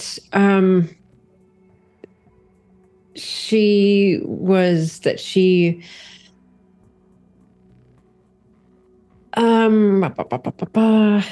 like fell or something. I was like working really hard to like imagine the basement as we were going down. Then I was like, oh shoot, I need to come up with a lie that's going to get him moving up. Okay. But like I kind of want to involve like the kid at some point. But like I didn't. We got like an hour left in stream. I'm gonna need your final answer here. Let's go. she fell. Okay. Yeah. Okay, so she fell. Oh. Yeah. Oh my God, Miss Morangello. Oh, not again. She broke her hip last year. Oh, that poor sweet woman. Oh God, she's been okay. Okay. Thank you for letting me know. If you excuse me, and he's like starting to kind of usher you out. He closes the workshop door and he locks the padlock so that it's closed. There's a lot, you can tell, expensive power tools in there. So he's kind of locking it up, and you see him kind of like hustle. He's not quite running, but you can see he's kind of jogging as he's starting to head on up. What do you do as he starts to leave? So I'm going to, kind of like, oh yes, just go on up ahead and go on, because I imagine he's like moving with some haste, and so she's going to appear like she's coming behind, but he needs to move quicker than her. And then once he's sort of up and out, then she'll turn back around and see if she can figure out where Ben is down here. What's your stealth at? 33. Okay. I'll say that's enough because he's not really paying attention to you as he continues to run, and he just kind of looks back as he's sort of jogging. He's like, and don't forget to call that leasing office. And he's like, got the card. Got the card. Okay. All right. So he runs upstairs. You're following, but as you go, you kind of slow down a bit so he gets up ahead. And then what do you want to do? Try to find this vent area that Price fell into. Okay. So obviously it was in the workshop. You didn't see, unless he was drilling into Agent Price's head, making a coffin for him, something like that. So you take the only other path. You go down this hall, but you have a very high search. So all of this will kind of happen pretty easily. You pass by a series of storage units, and you can see again, all of them are junk. All of them are within these chain link cages. None of them look to really be locked. Some of them are very old. You can see there's some really old furniture in here, like antique stuff, but maybe not in great shape. But eventually you see, as you're moving down the hall, on the left-hand side, there is like a kind of a boiler room kind of door, right? And you see that they will open it up, and you see laying on the ground in one amazing, wonderfully embarrassing state is Agent Vincent Price, sprawled out, bleeding, and unconscious. And think of the most embarrassing physical position an old man can be in. And that is the position he is in. Sure. Like face down, crumpled with his butt up. Yeah. His butt in the air. It's like, but you walk in and there's his butt looking at you. That's what it is. Yeah. He's got a big smudge on man, it. your knees would have been busted. Okay. Ow. And so there and he is. She looks around just to see the state of his face, which I imagine is like even more bruised. You look around cut. to see the state of his face, and as you do, the lights go out. And we cut to Agent Ray and Agent Weaver, who are at the door to this college student's apartment, and he's like, sorry, what's happening right now? I know that guy who just ran downstairs. Like he yes, sir. That's freaking a out in the friend of elevator. Mr. Ryder. That's actually why The I'm guy who here. died? May That's right. May I come in? I I just have a few questions about the relationship you had with him. He was working with the Bureau, and I just need to cross a few things off the list. He kind of reaches his foot back and slowly closes the door a little bit so you can only see him. He's like, you can ask them here. Sir, I'm really not interested in anything else you might have in your apartment right now. I really just need to ask about Franklin. I don't have any reason for any other concern, I assure you. What's your persuasion? That's a great question. 50. Okay. All right. But they're not mine. They're Danny's or they're Josh's. They're not mine. And so he lets you in, and you can see it's a messy apartment. It's typical college stuff. Like there's really it's not clean at all. You can see big TV, you can see Xbox, tons of alcohol bottles, both empty, some kind of tidied up, some not. You can see there's like computers in the main room. And you can also see that there are a couple bongs and stuff all over the place, right? So like it's pretty typical stuff. And that's what it's at. It looks like it's a 1-bedroom apartment. It looks like the identical layout to Ronnie's. And you can kind of peek through the door, and they have what looks like they're kind of like bunk beds in a way. And then that looks like they put in like a Murphy bed as well that is kind of flopped down as well. So they're kind of all crammed into this one place. That's what you see when you come in. And again, he's young guy, tall, thin, that kind of thing. I kind of landed on the bong, and she has a small smile to herself. That's totally medicinal. Sir, I am not interested. Although, and she looks at some random Xbox and like, that's a pretty good one. I'm actually on the leaderboard on that one in DC. And anyway, I'm here to speak to you about Mr. Ryder. Do you have is now a good time? Yeah, it's fine. I gotta go to class soon. She's gonna go and like sit on a couch, like very authoritatively. You're sitting. Great. Are you there too, Weaver? Just me. Weaver? Yeah. Lisa's just standing politely by the door with her little notepad. This is my partner, Agent Weaver. Hi. Hi. Could I have your first and last name, please? Oh God. I'm not like under suspicion or something, am I? No, sir. This is, as I said, Miss Ryder was working with the Bureau, and we just have a few questions. It's really just paperwork that my boss needs me to do, so I need to. You know how it is. No, I don't. Okay, well, it's very Monday. No, it's nothing to be concerned about. Would you mind giving Agent Weaver your name? Oh, you're not under investigation. You're not. God. Ben Schlatter, Benjamin, Ben, but everyone calls me Ben. Ben, perfect. Ben, yeah. Kind of like absently looking at the bong and like thinks it's like you should change that bong weather. It's so nasty. It's so nasty. It's been a while. You can smell it. It's like reeking up. After he gives the name, he's like, you should change that. I don't know anything about it. It's one of the other guys. Well, whoever does should change it. I'll let Josh know. Thank you, Mr. Wood. In any case, the reason I'm here, as I said, was to inquire about Mr. Ryder's passing. One of the experiences that he seems to have had in conjunction with a lot of other people in the building, and this might just be because there are old pipes to the building affecting the water and causing some dreams and hallucinations and that kind of thing. But did you or your roommates have any particularly intense and invasive dreams over the last little while? I'm really just curious about any experiences that anyone in the building may have shared. I don't really know about other people.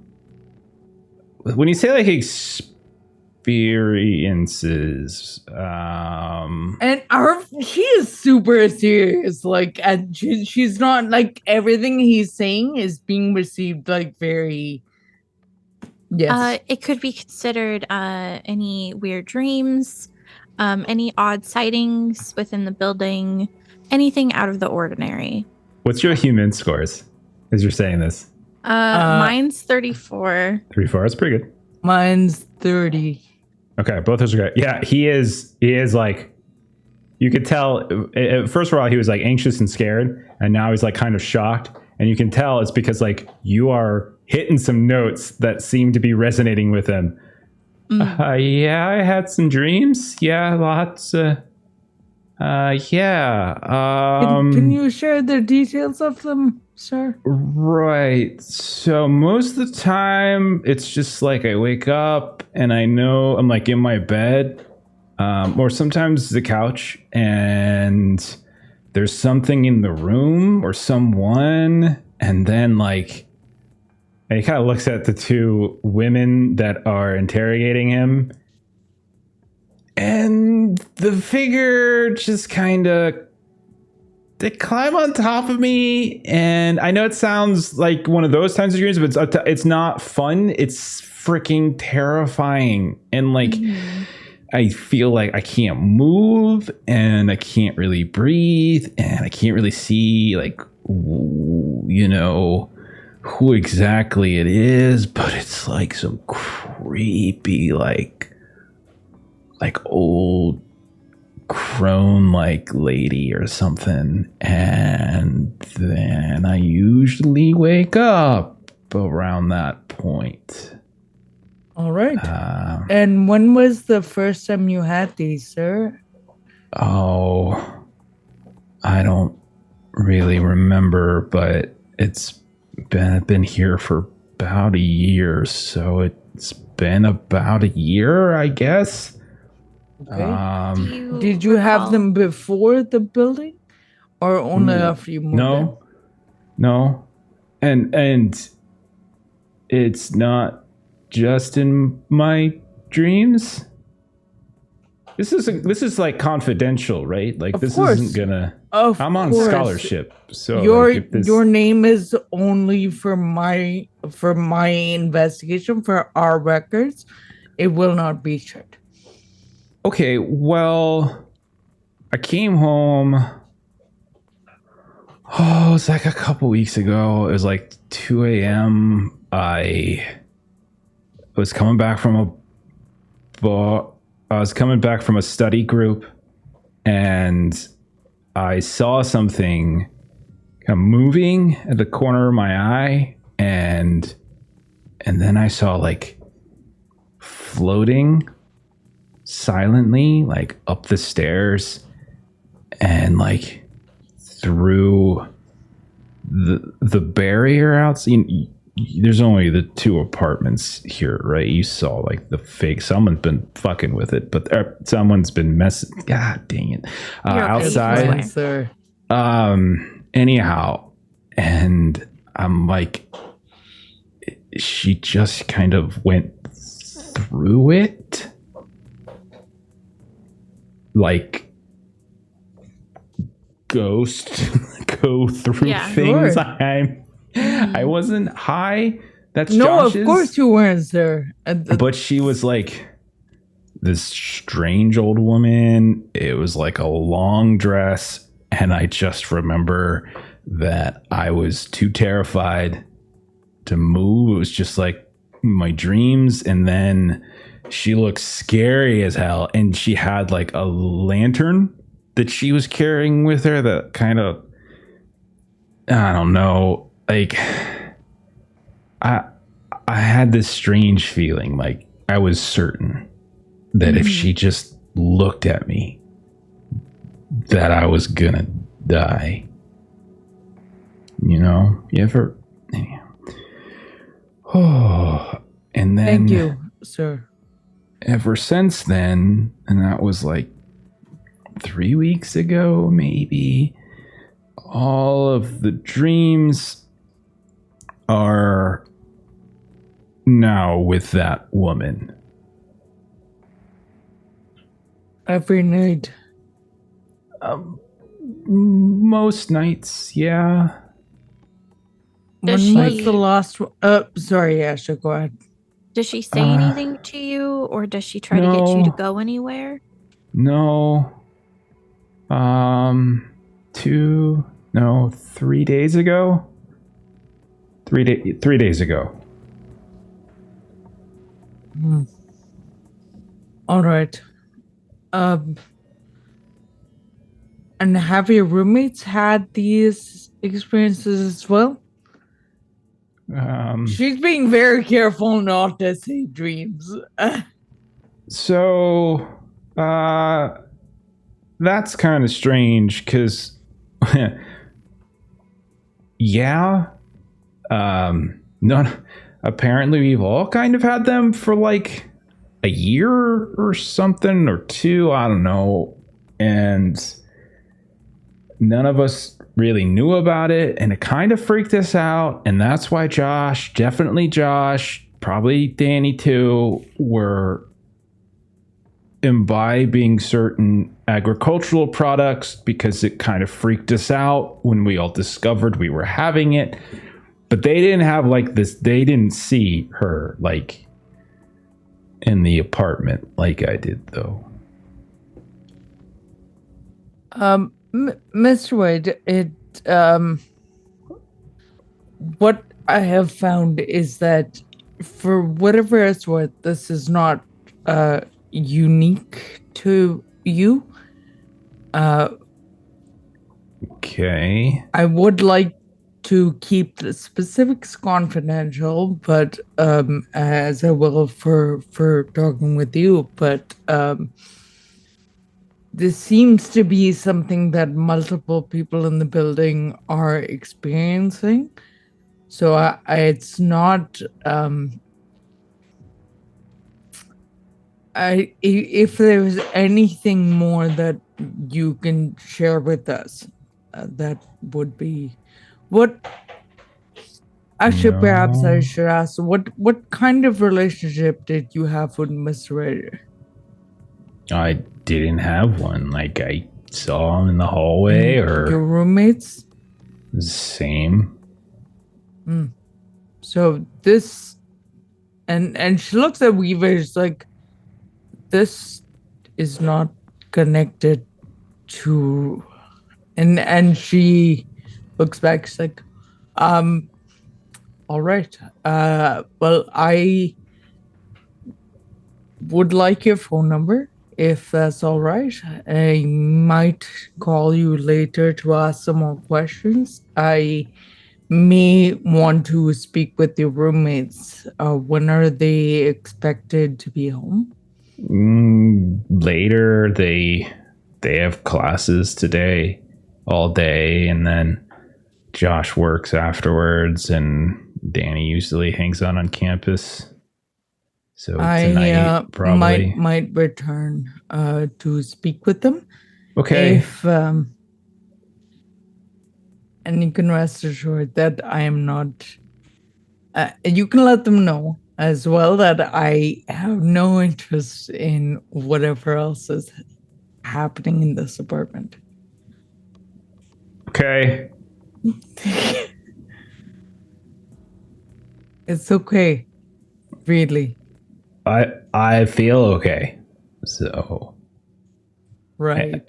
All right. Well, I'm going to leave. Okay. I'm serious about that bong water. I'll let Josh know. It's really unhealthy for it to sit that long. Gotcha. I wouldn't know about it. Okay, well, I do. It's something that they teach us. So, and Okay. she tries to stifle a smile and walks out. All right. Let's cut over to Inferno, who has been led at this point by Naomi by the hand. Inferno, roll a luck test. 16. Okay. You're being led down the stairs to the second floor because you were on the third floor. And right as Naomi, like she's like fumbling with her key a bit, and you hear footsteps, like you hear like a huffing, and you look over and you see the head of Todd Beach begin to emerge from the staircase below. And right as his head kind of fully appears, Naomi unlocks the door and pulls you inside right as Todd appears and closes the door behind you. Does your grandma have any friends or enemies in the building? Well, she didn't like Mr. Ryder because he was nosy.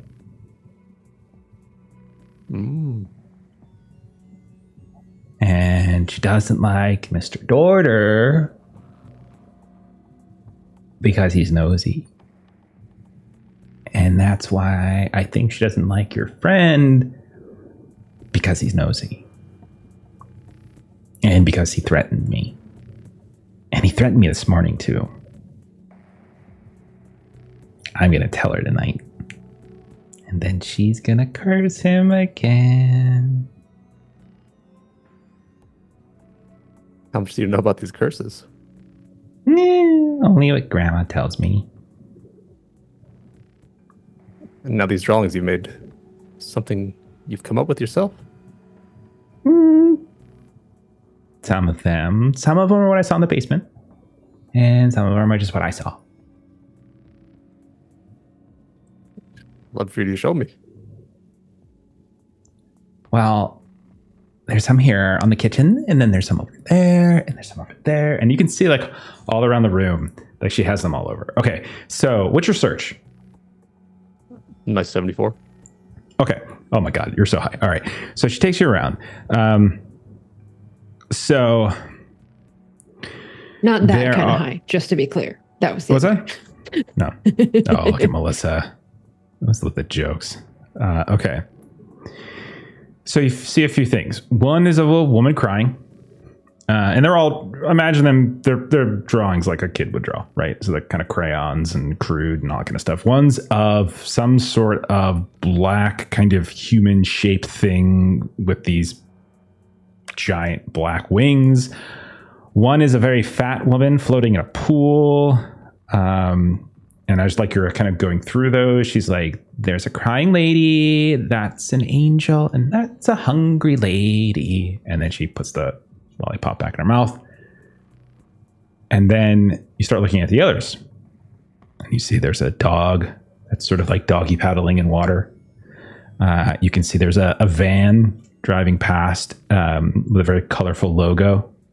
And you can see that there is like a stick figure underneath it with like X's for eyes. You can see that there is a woman standing next to a bridge that is waving at cars. But there's like a water line that's drawn too high. So it's like above the cars. You can see that there are several outlines of a child's left hand, each of them in a different color. You can see there's a boy with a very sad look on his face. He's lying in bed and he's surrounded by like these three women. You can see there's a very good picture of a black and white cat. And you can see there are some very poor pictures of some very mean looking cats. And that is what she's kind of showing you around the room. Quite the artist, Naomi. Thank you. Grandma said you could see things. You ever see a giant bird? Giant bird? Like on Sesame Street? Maybe it's golden. I don't think so. And I'll show her a picture of, I think we confirmed as the owner, or the old owner. Salmon. One of the salmons. Elizabeth Salmon? Yeah. Okay. Mm-hmm. See if And she takes a look at it. Grandma! That's what I feared. So this is Grandma. Yeah, she doesn't look like that now, though. But it's her. When did you first meet her?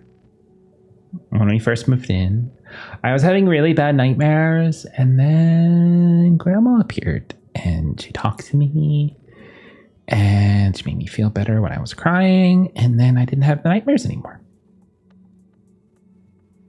I've been having nightmares. Do you think she could help me? No. You're friends with the bad man.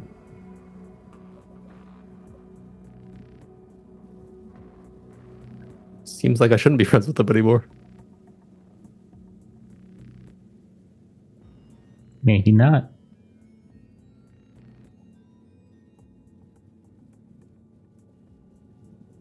So if you cry, will she come and make you feel better?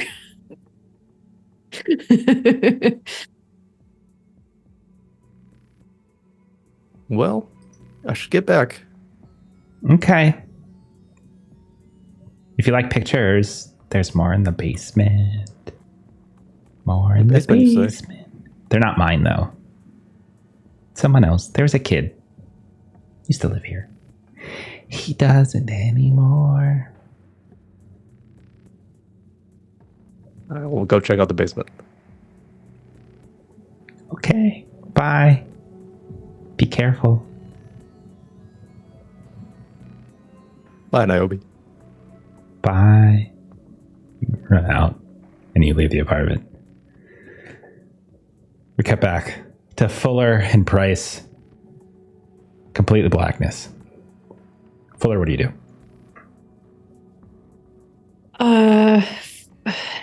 So Fuller knows that Price is a smoker. Mhm. So Fuller is going to try to find a lighter to get some light Okay. in the dark. With your search? 62? Oh, God, yeah. You'll find it. You gotta go start fumbling through his pockets. Do you have anything else in your pockets, Agent Price, that she shouldn't find? Yeah, I got a Smith & Wesson 645. Okay. You find his gun. Anything else? You keep your gun in your pocket? What a weird... That's not very safe. Aren't you a professional CIA agent or something like that? What the hell you put in your... I would have the harness under my coat. Okay. But if Well, I you're said like pocket. fumbling through like inside pocket, you would feel it. I would have like my badge, my wallet, Sure. and then Okay. you know, like cell phone, just basic stuff. Okay. Yeah. So yeah, we'll say you find the basic stuff and eventually you pull out like phone, you pull out lighter and you click the lighter. And right as you click the lighter, it like the lights come back on. And so you're standing there, there's like this flame and everything's bright again. Okay. All right. And so she wants to try to do like a reposition Price's body to try to do like a first aid to try to get him up from unconscious. Okay. So you roll him over and he flops down. And so yeah, go ahead and roll first aid. Give it a go. Okay. I would really like him to come back up. So I'm going to take 2 so that this will be under 80. So let's hope Nice. 30. All right. And then I got to roll a D4, I think right? it's a D4, yeah. One Yeah. D4. D4. Okay. Awesome. 2.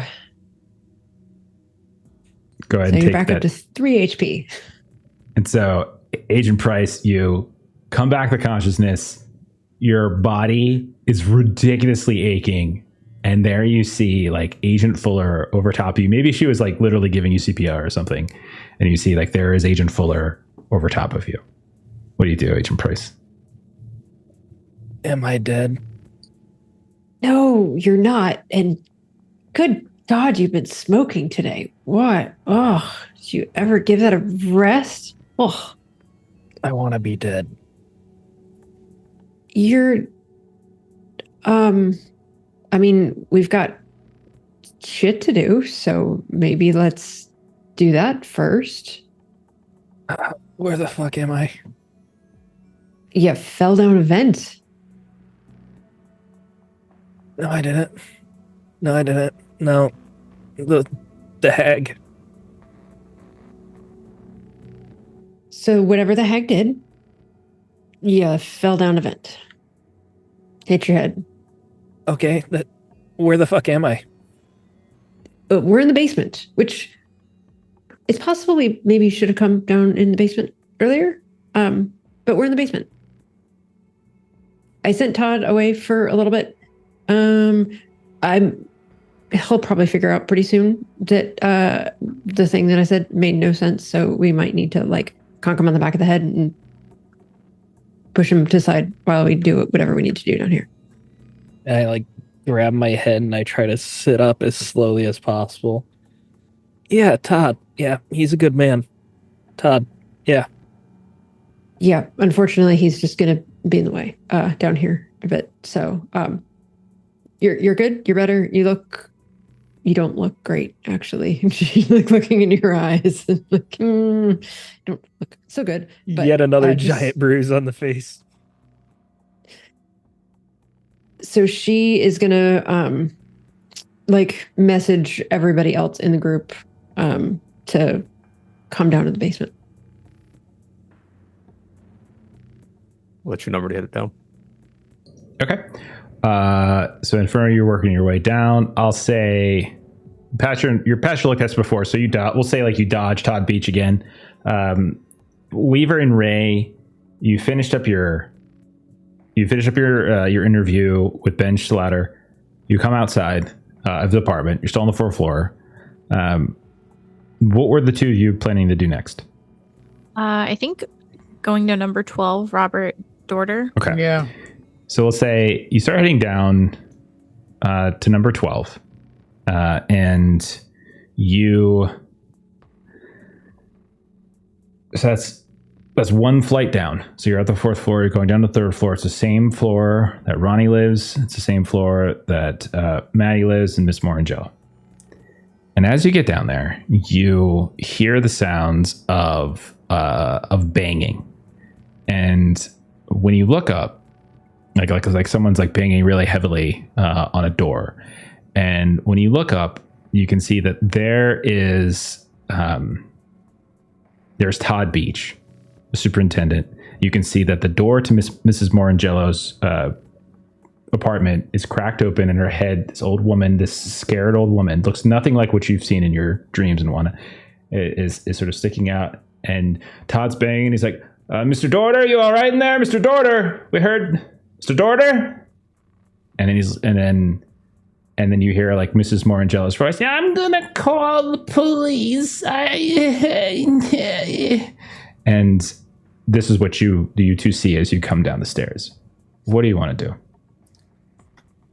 I'm hardly walking up to Todd Beach and being like, she doesn't need to call the police. I'll handle this.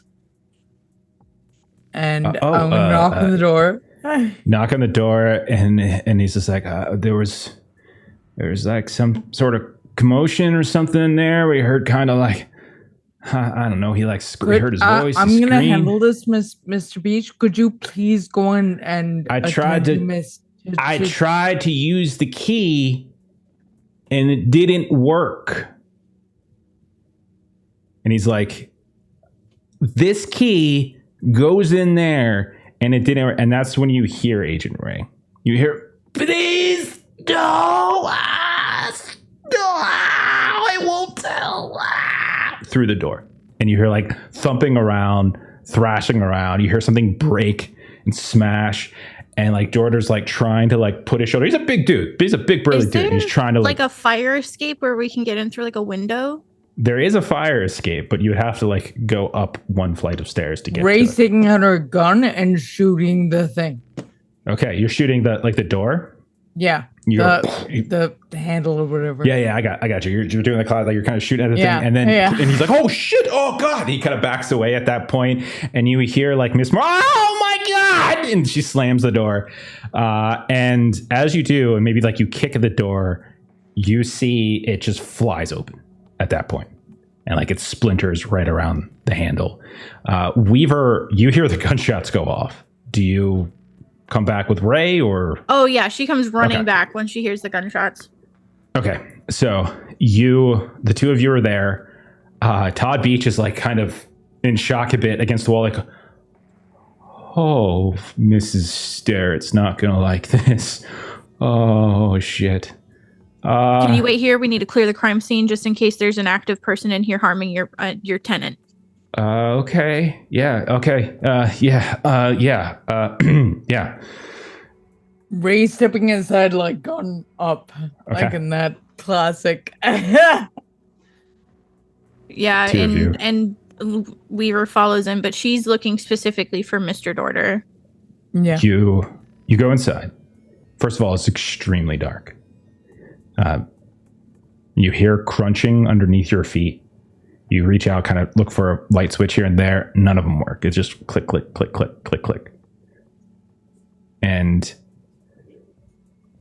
there's a window off to your right as you come in. And there's a little bit of illumination coming in from it. It's very dim. And is this the middle of the day?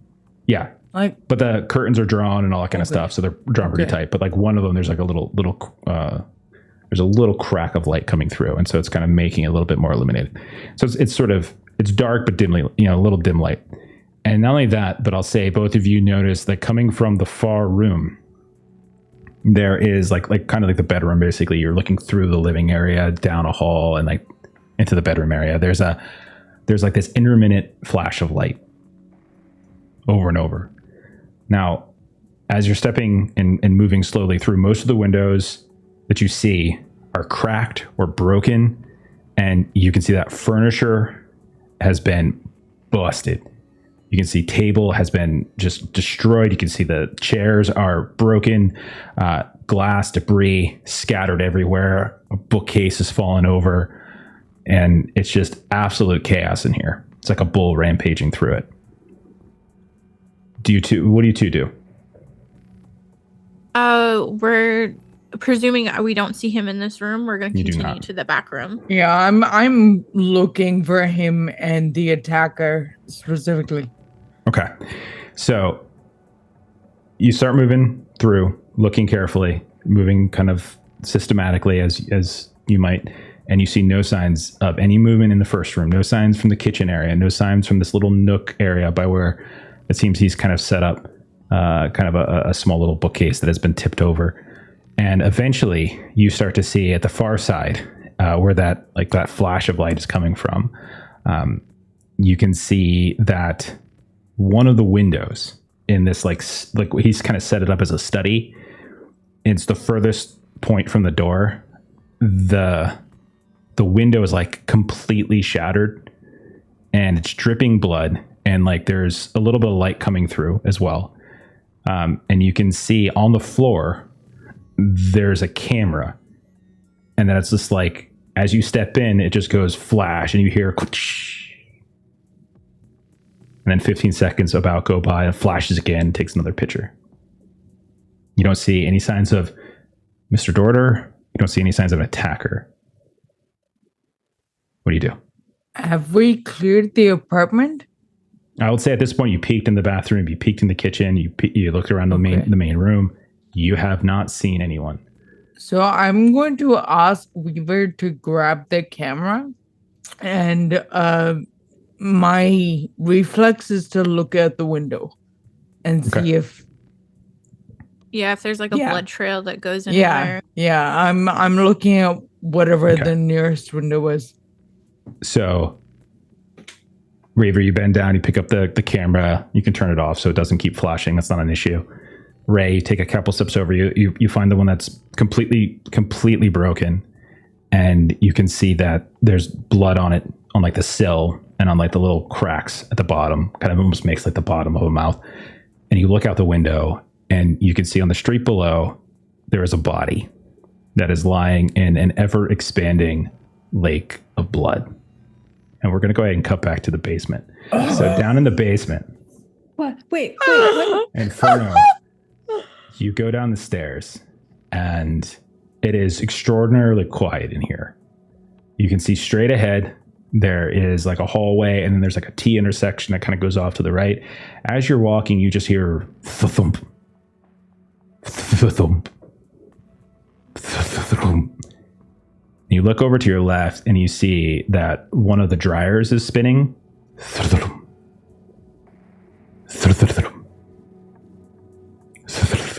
And round it goes. The grin on his face right now. If it's making a ruckus, I'll see if I can even it out. You can see what? I can even it out if it's like, okay. Yeah. Come over and you like get down and you turn the leg at the bottom, and it doesn't really move as much, but it just sounds like there's something heavy inside. I'll end the cycle. Okay. Cycle ends and it goes and comes to a stop. That'll leave it be. No, I'll open Okay. No, it's okay, man. I get it. You're like, I only have like 5 sanity. I got to be careful here. Let's find out what kind of laundry's been cooking. Okay. So you open it up, and you can see that inside there is what looks like I don't know how to describe it, but like it basically looks like this sort of taxidermied bird of some kind, and it's just sort of thumping around and thumping around and thumping around.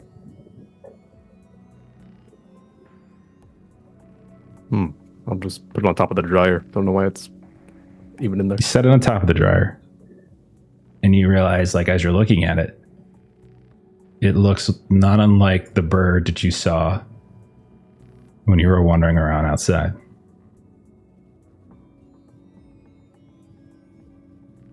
Is this something I can carry easily, or is it? No, it's pretty big. Okay. Like you would like be tucking. I mean, you could carry it. It'd be tucking underneath your arm. I'll just leave it here then. Okay. See if I can find feeler down there. Okay. Go back out into the hallway. You got a pretty good alertness, and you hear the sounds, very faint, of voices down the side hallway. You got to turn down the side hallway, and then you suddenly hear a and you see bursting out from the laundry that you just left this golden eagle bird flying out, turning right, and flying up the stairs and out of the basement. I need you to roll a sand test.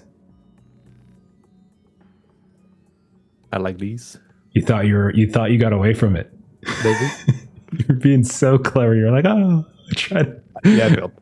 All right, take a point of sanity loss. That's it. That point will break me. Oh man. Okay. Oh. You don't want to willpower it off? You can willpower it off. Push it onto a bond. Oh yeah, I do have enough. You have Yeah, decent you've got willpower, right? Yeah, roll a d4. Yeah, just roll a d4. Yeah. That's all you need. So you won. Push off. Okay. So you push it off onto a bond, so lower one of your bond scores, and then lower your willpower by 1. And you're good. I do chase it out when I see it flying for a moment, just to see. You start running up the stairs a bit.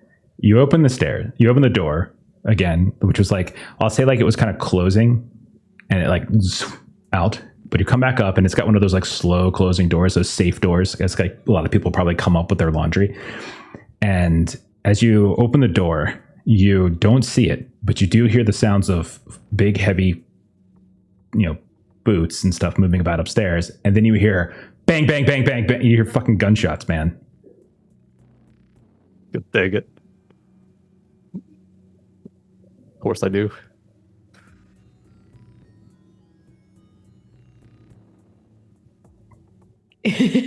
Fuller's going to be the only one that goes to Bryce's aid. It's gunshots, dude. And they're coming from inside the I thought apartment. Inferno was going to go like genuine, like. All right, gunshots got me. I'm going. Okay, you start running upstairs. Okay. Back in the room with Agent Price and Agent Fuller. Agent Price, you have an alarmingly high alertness. However, I would like you to roll it first. and you're going to have to roll it with your minus 20. I hope I fail, because then I get a chance to increase it. Okay. You can't voluntarily fail it, though. Oh, I rolled a 99. No, 26 under 70. That would have been a crit fail. That would not have been good for you. Okay. I go hard on crit fails in deltagreen. Okay. As you're sitting there, catching your breath, looking at Fuller, trying to get your sense of things, like there's a twitch in your ear. And suddenly you hear like the tail end of like a thump, thump, thump. And it almost sounds to you like you're a trained, decades-long agent. That sounded like gunfire. Fuller, gunfire. Go check it out. I'll be okay. Come on, old man. And she like throws your arm over her shoulder. I need a break. Up you go.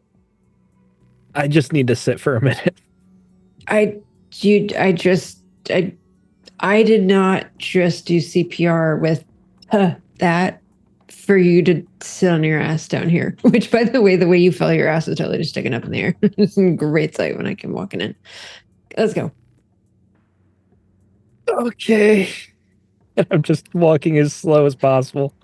Like, not that he doesn't want to go, but he's so beat up at this point. Like, he just doesn't have the energy. The adrenaline's just not kicking in for him. You guys step out into the hall. And you look down the hallway where at this point on the left will be those various chain link cages of storage. You notice that every single one of the doors is open. There's no one else in the hallway. But on the ground, between where your door opens up and where the T section is for the main hall that heads back up the stairs and towards the laundry room, there are about a dozen or so pieces of paper on the ground. And as you look down, you can see all of them from where you're standing to that T section appear to be like crayon pencil drawings as if done by a child. The paper in some cases looks very old, like not recent, some more recent, but most of it looks very old, like years and years and years old. Like it's got that kind of sepia faded tone to it, and a lot of the colors are have kind of gotten desaturated, but they're all there. Help me with this. Yeah, I go and I just very slowly kneel down and start looking at the papers and the colorings. Okay. One by one, in order in which you discover them, as you work your way towards the T section. The first one is a woman dressed in black. She's kneeling on the ground amid what appears to be like dozens of crosses. The second is a lady with 3 dogs, all on leashes. Then there are a couple that are pictures of the outline of a child's hand. Then there's one of this fairly ornate looking silver key. There's another that is a gold bug, like a beetle. There is one of a playground that appears to be partially underwater. There's several in a row of various types of dinosaurs fighting each other, often in very bloody combat. There are several of cowboys kind of shooting guns on horseback. There is one of a man that's accompanied by a very dark humanoid shape with bird wings. There's one of an evil-looking woman with a very big bloody knife. There's one of a big glowing blob stuck inside of a box. And then the last one is a leering witch and a cat with an arched back that's standing next to this black cauldron from which a hand is protruding. And we're going to cut back to the guys up top. At this point, Inferno, you run up. You can see there's Todd Beach, who is the door. He's like in the doorway to Marangello's apartment, and he's like, Mr. Marangello, you don't. It's okay. They're FBI agents. They're Federal Bureau of Investigations. What are you doing, Ferdo? And you can see the door is open. You're confident this is where they came from. I'll run past him. Just go in the room. Just run past him, and let's see if he even notices you. He does not notice you as you just run past. And you go into the room. And in the apartment, you can see it is there's bullet holes in the door. The door has partially been splintered. It's been kicked open. You can see there's been damage done to the frame. Debris all over the place. And you can see down the hall, there is Agent Ray and Agent Weaver. And I'm going to say both of them are just kind of staring out a window. Blood underneath them. I heard gunfire. Everything all right? I had to get in. I had to get into the apartment. I wouldn't open with the keys. Mr. Whatever the fuck his name is just down there, and cops gonna be here any minute. We need to go. And she starts making for the door. Like, I'm leaving. You should too. And she starts fucking leaving the building and trying to get out of there, having said what she needs to say. Everything in here, Weaver? There was a camera, but I think we heard him yelling, and then she points at the window, but he jumped. We can't verify if there was another intruder in here, but I think it might have been the hag. Agent Ray tells us to get out of here. We should probably leave.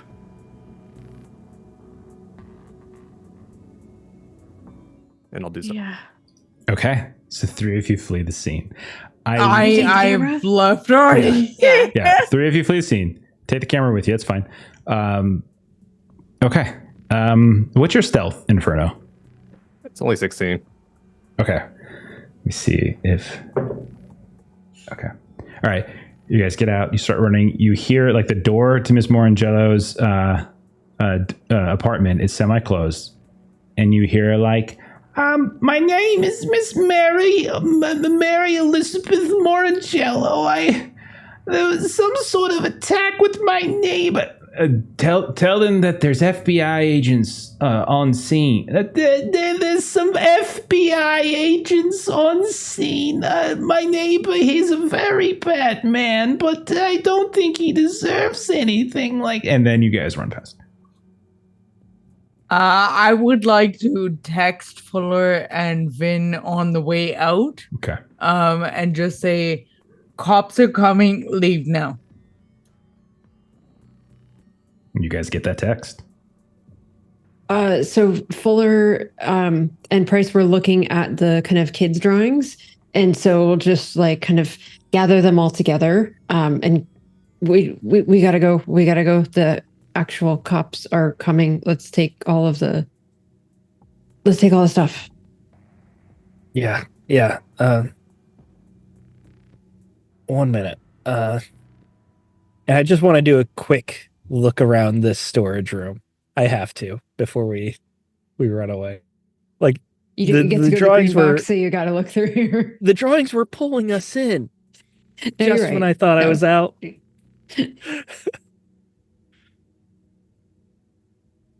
What's your alertness? Like really high. Like with the minus 20, what is it? 70. Okay. You look around. Not that high. And as you're kind of taking a look and you're like kind of peeking into some of the open doors, into the such here and there, your eyes like freeze as you see like right inside one of these storage units, there is a small antique table, like a side table, and sitting on top of it is a Victrola. And you're just looking right at it amidst this scattered, cluttered furniture and files and stuff. And there's like this small little island of space. And you're looking right at it. And right as you do, the lights go off. And you hear and feel on your ear warm breath.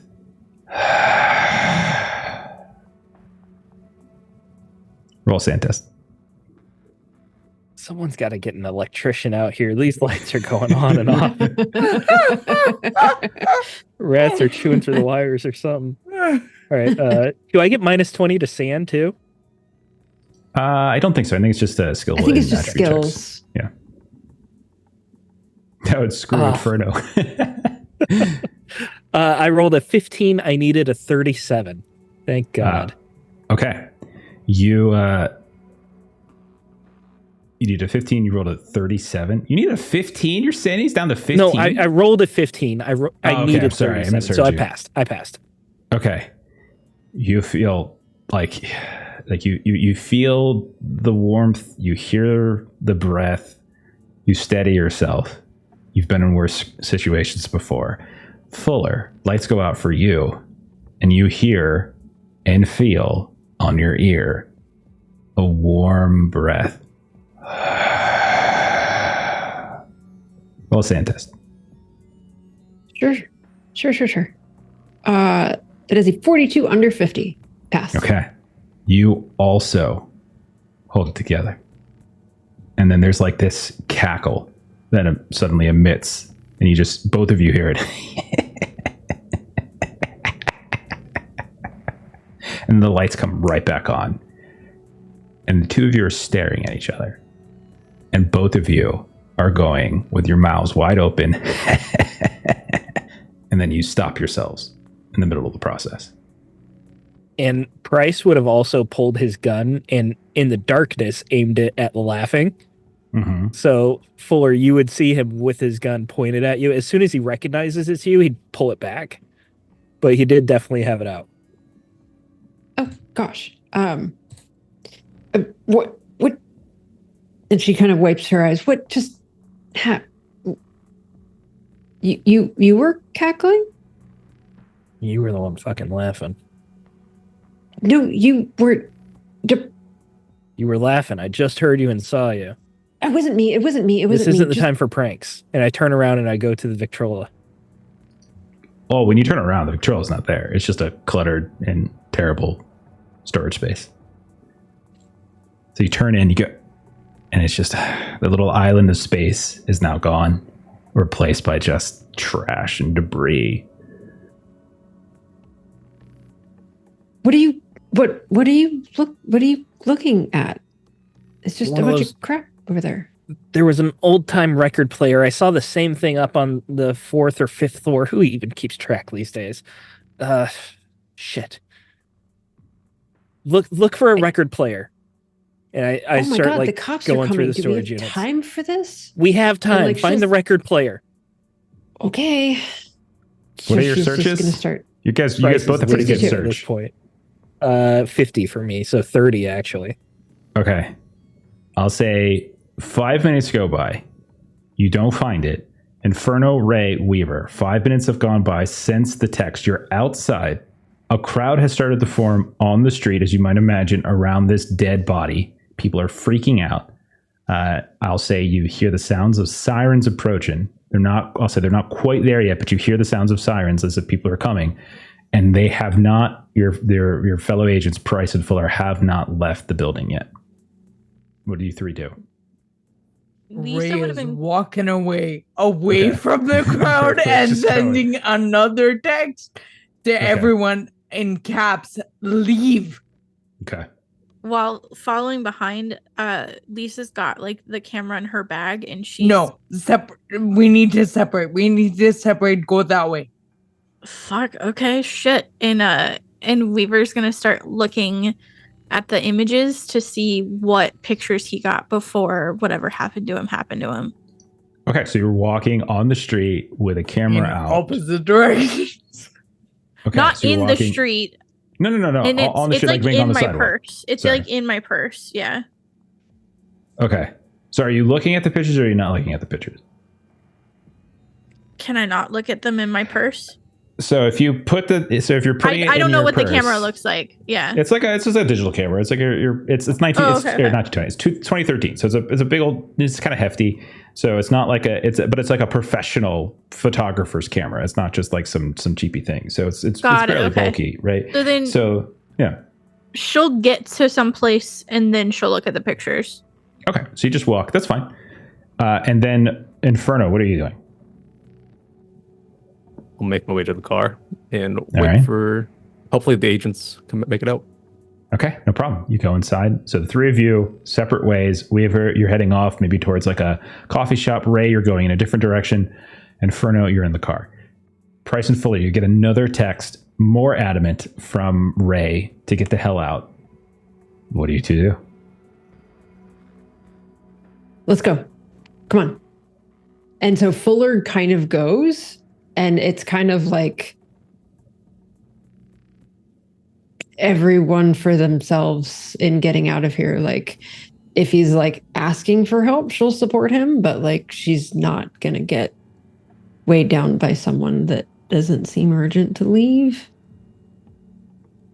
So with Fuller like going towards the door and like even possibly going out, Vin would look at his phone. She's so bossy.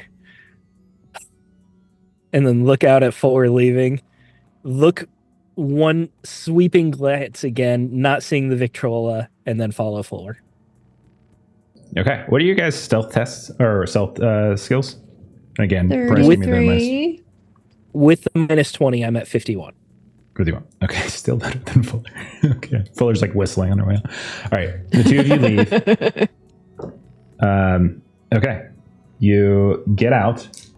You can see that the crowd is quite large outside, and you also notice that there are some cop cars here, and they're getting out and they're trying to cordon off the scene. There's a dead body on the ground. The two of you are probably not aware of that yet, as there is now like you can see through the legs as the people are getting pushed around, there is a dead body on the ground, on the street, blood everywhere. Price, you have still very high alertness. You can see up towards the third floor, the same window where you and Inferno had seen that that camera the night before. And you can see that the windows are cracked and busted. And you look down. What do you two do? You're a doctor. You gonna go help? Fuck no. And she is trying very carefully to try to almost slide sort of against the building as she, kind of tries to dip into like an alleyway or something and get out of there. Price would be following Fuller and saying something like, don't you have to swear like an oath or something to always like help people or something like that? The HIPAA violation? No, Hippocratic. I think HIPAA violation is what we all did when we left Steven in the basement. It was a violation. I'm gonna shove you back down on your old man hip if you don't shut up. Moving away. All right, so we'll say between the two of you, we'll say Fuller, you see the car that Inferno's been driving, and you see he's parked like in an alleyway behind the building somewhere, and you see he's sitting there. Bryce, you went in opposite direction or the same direction? I was following Fuller. Okay, so the two of you will find Inferno. He's parked in the car. It's just him. You see him there. Do you guys get in? 100%. I would open the back door and just like crawl in the back seat and just lie down. Okay, you just crawl in. Fuller, you get in the front seat and riding shotgun. Inferno's behind the wheel. And Inferno, do you drive away at that point? I'm gonna turn these guys in. No, let's get out of here. Okay, yeah. I was going to say, I like the traitorous twist. Did you guys tell you about traitors? And so you guys drive away. We'll cut over to Weaver. Weaver, and while I'm doing this, thank you, Precarious, for that raid. Appreciate it. Weaver, you find your way over to a Starbucks, we'll say, because they're everywhere. And you sit down, maybe you order some drink just to look normal. And you said you wanted to start going through the photos. Is that right? The photos, that kind of flipping through? Yeah. All right. And she might text Ray to like let her know where she's at. To give her the opportunity if she wants to join her, but she'll start. You don't get a response, and she doesn't join you. Yeah, Weaver is not used to working with professionals, so she's only got the rest very left to fight another day. Like that's like her whole thing. All right. So, what's your search, Weaver? My search is only 30. All right. All right. 30 is not that bad. Okay. You can roll search with a plus 20 if you would like. So you basically have a 50-50 if you want to give that a roll. Yeah. 33, which would be a crit success. Fantastic. Okay, so 9 of these images. There's 9 images. Most of them are dark and blurry and useless. One shows a man on his knees, slumped against a computer desk. His back is to the camera. You can see there's various spots of blood on him, on his arm, on his shoulder, etc. And there's another from a different angle, skewed a bit, and it kind of shows the same man on his back on the floor. You can see his face has been pummeled, like absolutely pummeled, bruised, bloodied. And you can see as you're going through all of these kind of different angles and shifts and shapes of the same man kind of showing up in various states of just absolute horrific pain.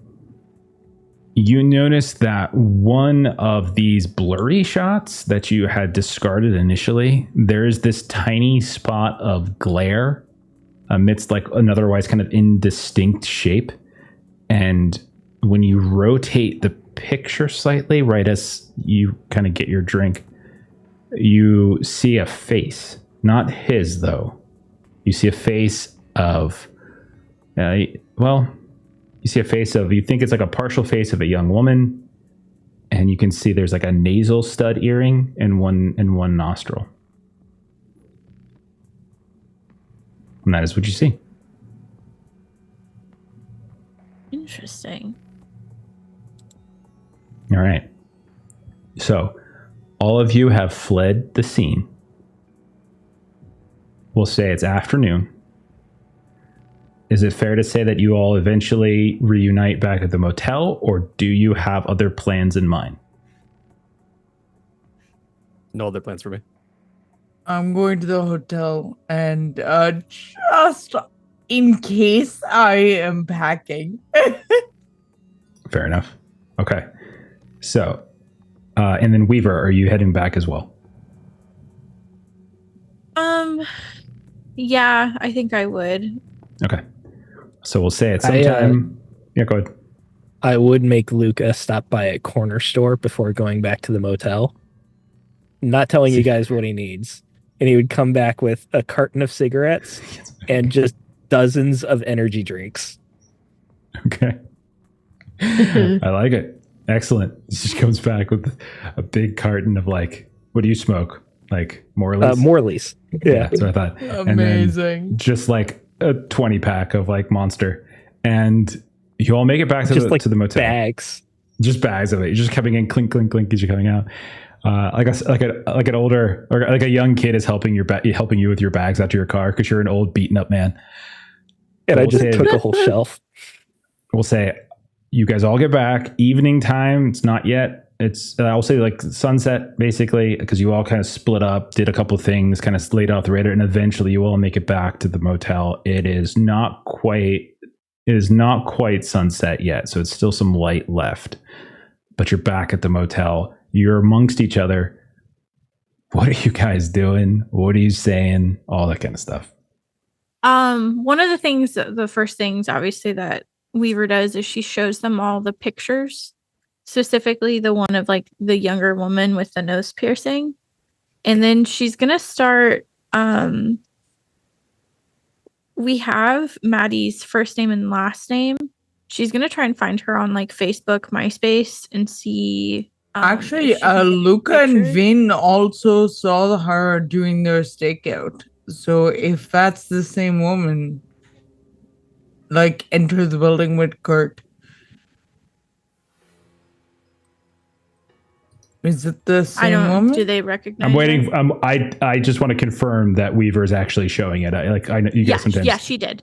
Okay. Yeah.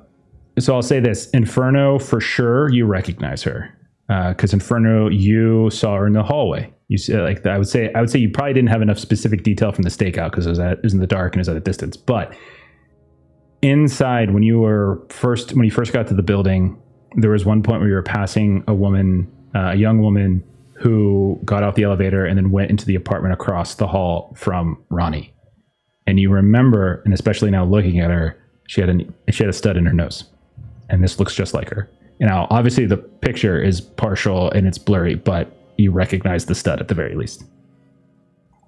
I don't know that I saw her.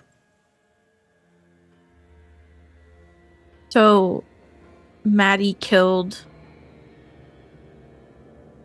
What's his this name? guy.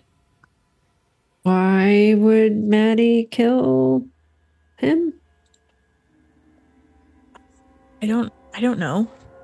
Presumably, there's tons of reasons. We heard complaints that he was taking pictures of all the women. You know, that he was paying too much attention to things. I wonder if he saw something that he wasn't supposed to.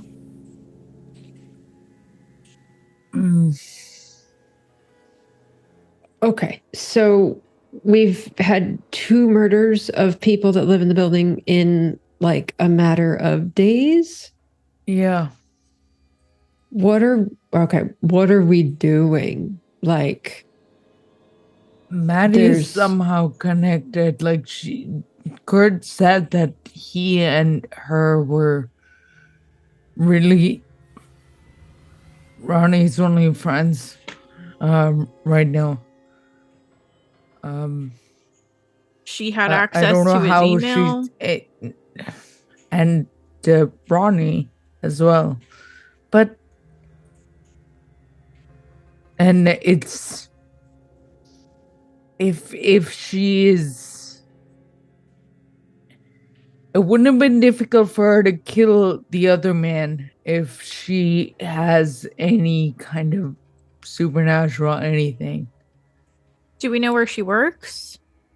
Kurt said she was a nurse, and I am fairly certain I can find out what hospital she's at. But she was there this morning.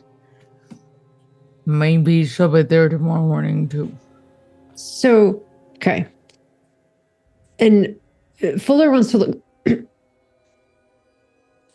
through the pictures again. Like, are the pictures incriminating? Like, can you tell from this that like this is her in the room and he just died? Like, most of the pictures that tell the are story? clear of a man beaten, battered, pummeled in various positions between his desk and the floor. And then there's this one blurry photo that shows another person. And it is this face of a woman that Inferno can confidently identify as Maddie Mercier, who is the neighbor across the hall from Ronnie and is the girlfriend of Kurt Winter. But in terms of pictures showing her beating him, no, there's nothing like that. They're so weird and crazy. Like they're not like they're like Tarantino angles. They're pretty nuts. And you all hear the crack of another energy drink open up as Vin is in the back. We're coming at this from entirely the wrong angle. Starts chugging a bit. And then he gestures to Fuller. The pictures. You got the kids' drawings, right? Yeah. Pull 'em out. Yeah. She pulls them out I of her bag and spreads them out on the bed. I start going through them, and I specifically drawings? look for the one. Yeah, we found them in the basement. I fell in the basement. Yeah. So this one right here, and I put it on like the table or whatever we have, and slap my hand down on it, and it's the one of the children's playground that's flooded. And I specifically look at Luca and Lisa. tell me that's not familiar. I heard the story from Ronnie. From Florida? Right? This kid sees shit. This kid is possessed by the hag. Well, These she's Wait, the talking. kid? papers look What kid? old. Naomi. The kid, the one that cursed me. And then I start going through these pictures. No, Naomi's And I not start this- like laying them out. Each one of these, it's a clue somehow. This kid is seeing things like, what is this one with the lady with all the crosses there? And this one, what is it, 3 dogs? These all have to mean something. They mean something. But We drew these? no, look at this paper. Some of this paper is way more than 8 years old. Naomi's what, like 8? Like I spoke with Naomi. is older than that. She can draw on the pages, regardless of how old it is. Luca, did you talk to her? Yeah, she said there was another kid. There's Wasn't her. another What cursed else kid. did she say? So while you guys are looking at the papers, Agent Price, with very high search, and those of you who have good searches, but Price, I know specifically you've been looking at them.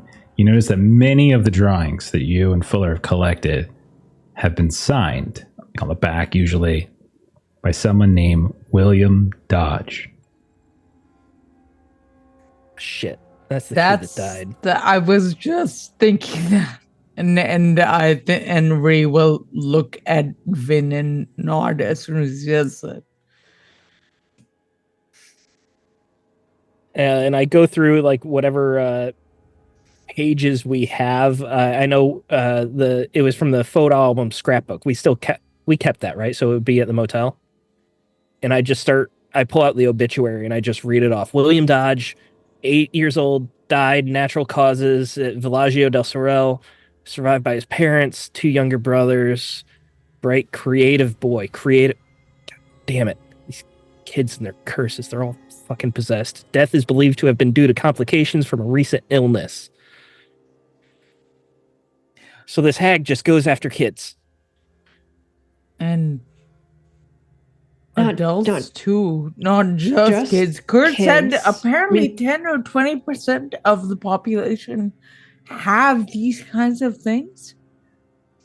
And it seems like more or less everyone we've talked to in the building is part of that 10 or 20%. I have yet to speak to somebody who has not had a dream. So everybody that lives in the building has the dreams, or most of the people that live in the building have the dreams. And Everyone I've spoken to, and I haven't spoken to everybody, but I've spoken to enough people to assume that it's probably at least partially true for the rest of them. and so does everyone that died just hang out? We're looking for consistencies. That building is the consistency. They started having dreams after they moved in. What else has been consistent? Besides just the location. Obviously, the location Fires. is There's one been thing. more than one fire. The shadows, the Victrola, Lights. lights going on and off. Yeah. Are fires And because she looks people are at me trying to- and nods again and said, "This is why you can't go falling through basement shafts, Finn." Hey, that brings up a good point. Where were you? Why was Fuller the one who found me?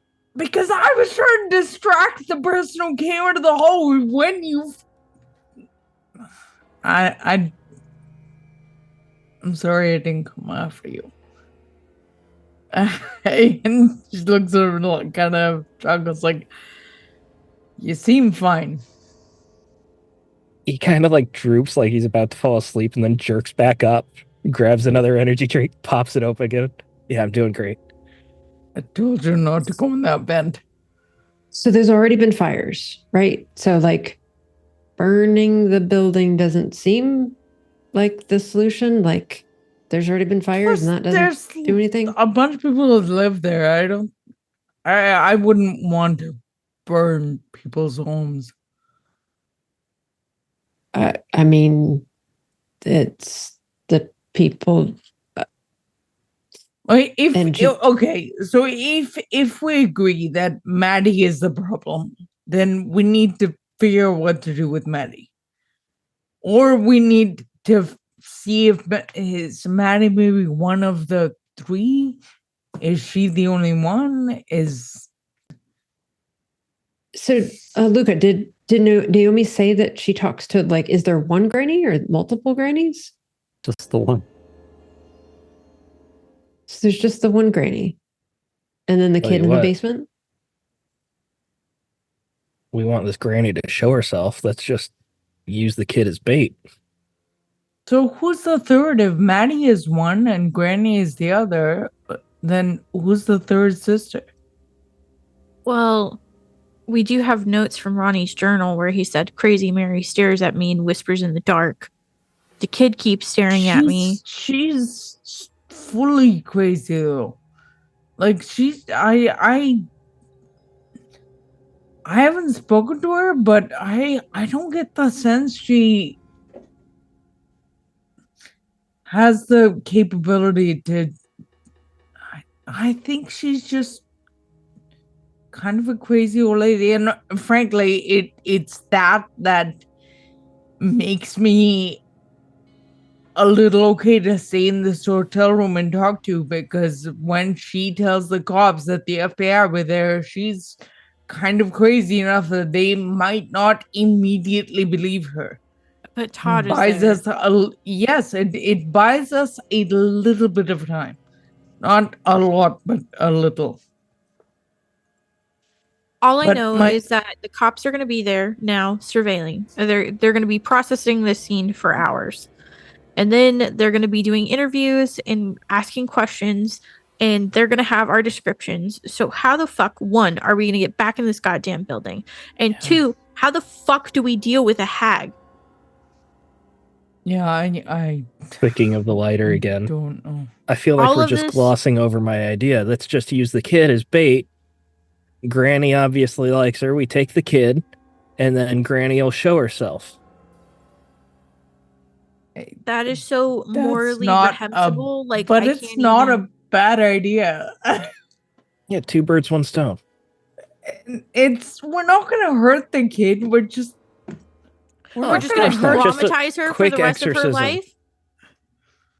The kid just talks to her. She's not in her.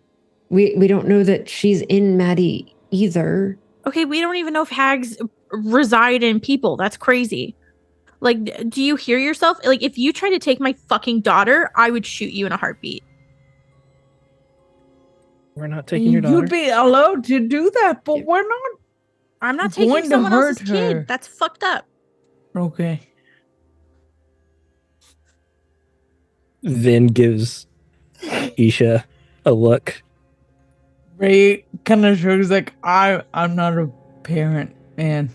I don't know.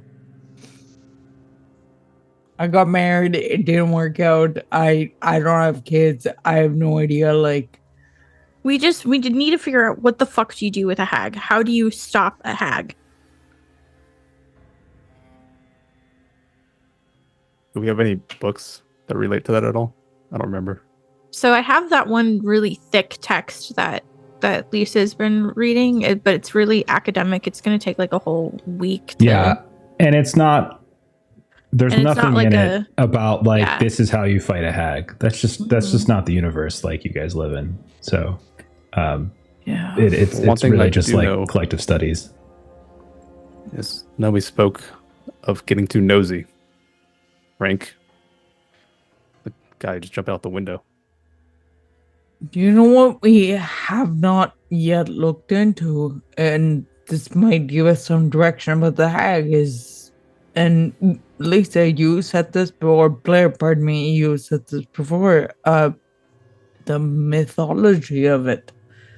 We've looked at the signs of it, but we haven't looked at the mythology of it. Maybe there is something in there about how to stop a hag, if not kill a hag.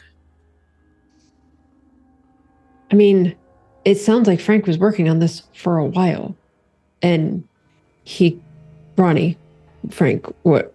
Like, he couldn't figure it out. And he died before he could figure it out. Which means we have some reading to do. I do have Kurt and Ronnie's research, so it's not like we're starting from scratch. So I do want to clarify something for you guys. Just the universe of deltagreen, and many of you are sort of veteran stuff. Like, what you're looking for, like this idea of like, hey, we're gonna find in these books or these notes how to kill this thing. You're not gonna find that. That's just not how it works. Like, you guys just do your best. Like, that kind of knowledge doesn't really exist. Sometimes it's our trial and error. Yeah, I mean, sometimes there are old operations and stuff where people have tried stuff and maybe have reported it, but in terms of like academic text, that's just not how DG really works. Sure. Thank you for that clarification. If that's the case, then Ray's reflex is going to be. We should. I know it's distasteful, but headshot to Maddie. We get rid of the human vessel, and hopefully that does something. I don't know about the hag, and I don't know about sisters. Right, so maybe we can handle one, and then we'll figure out the other. We don't even know who the third is right now. Why would they all be in the same building either? They could be spread out. Yeah. It could just be Maddie well, no, I mean, there have been hag experiences in the building too. Unless Maggie is the hag. Maddie is the hag. I mean, this picture is really the only proof that we have pointing at it, her being involved. It's pretty good evidence there. We haven't spoken to her. Maybe I should have. We should have spoken to her.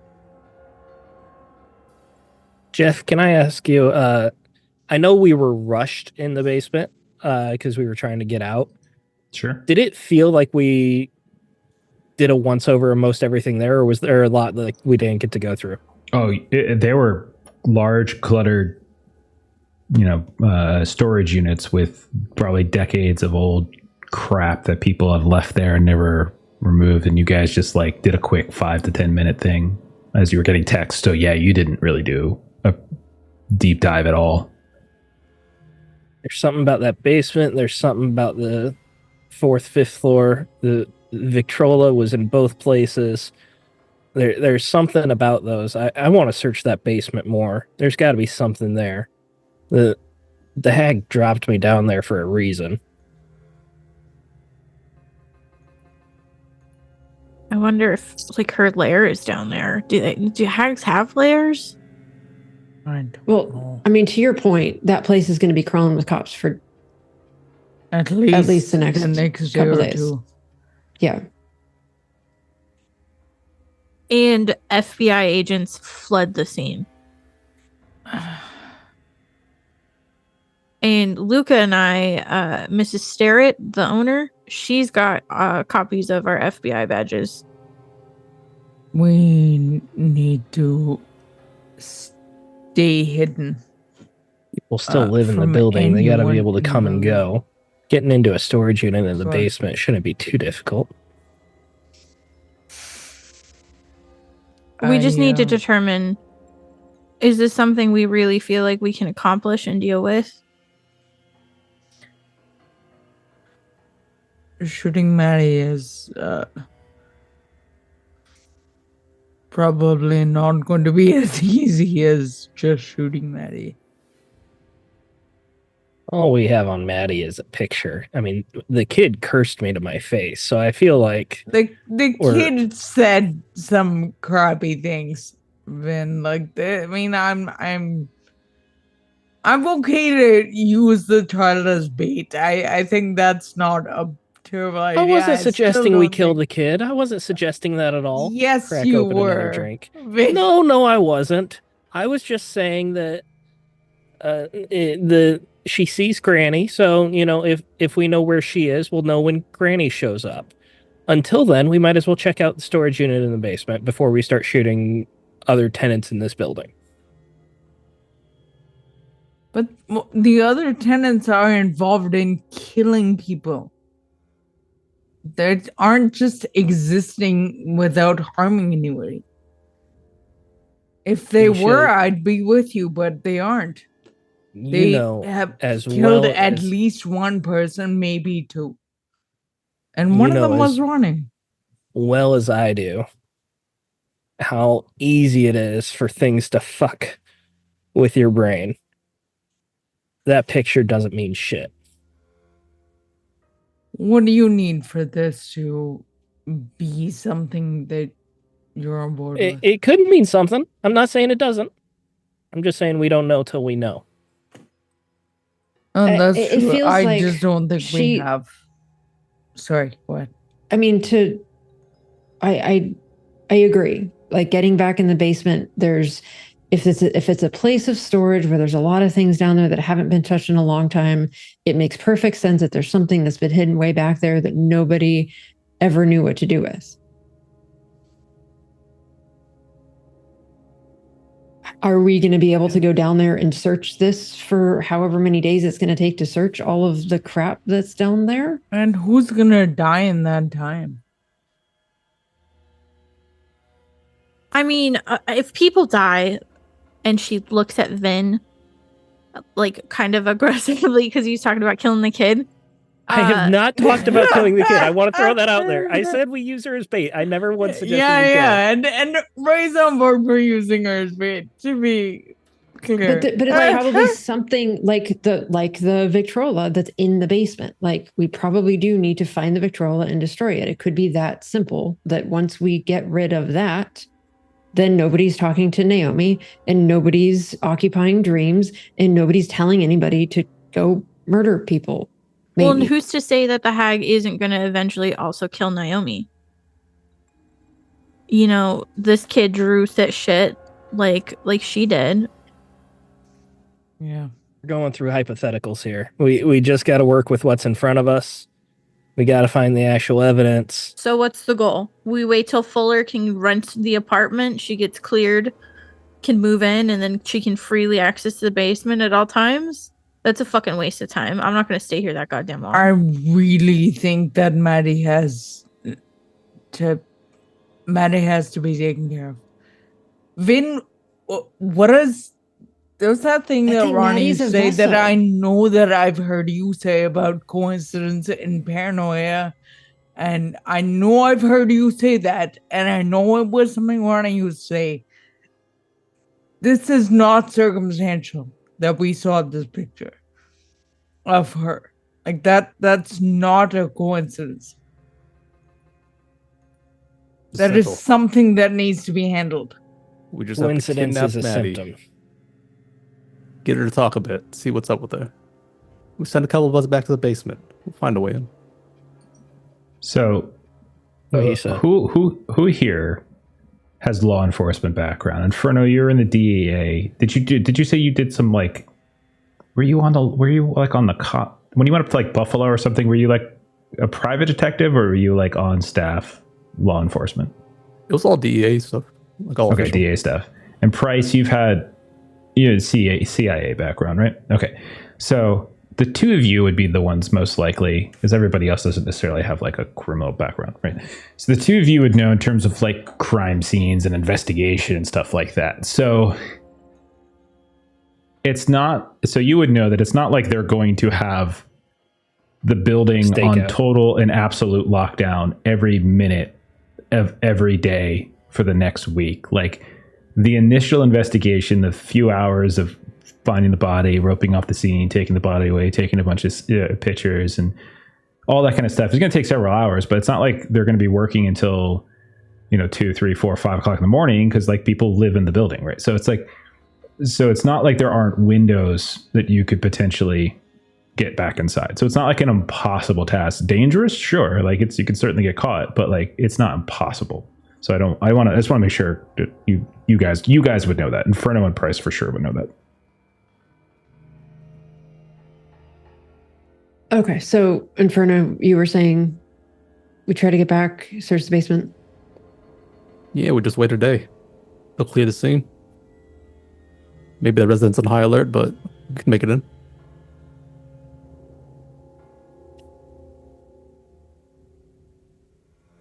For Maddie, We could we know all do Kurt. some rest. We see her walking about, just knock her out. Give her a quick question in. And just be a couple more shadows in a building full of shadows.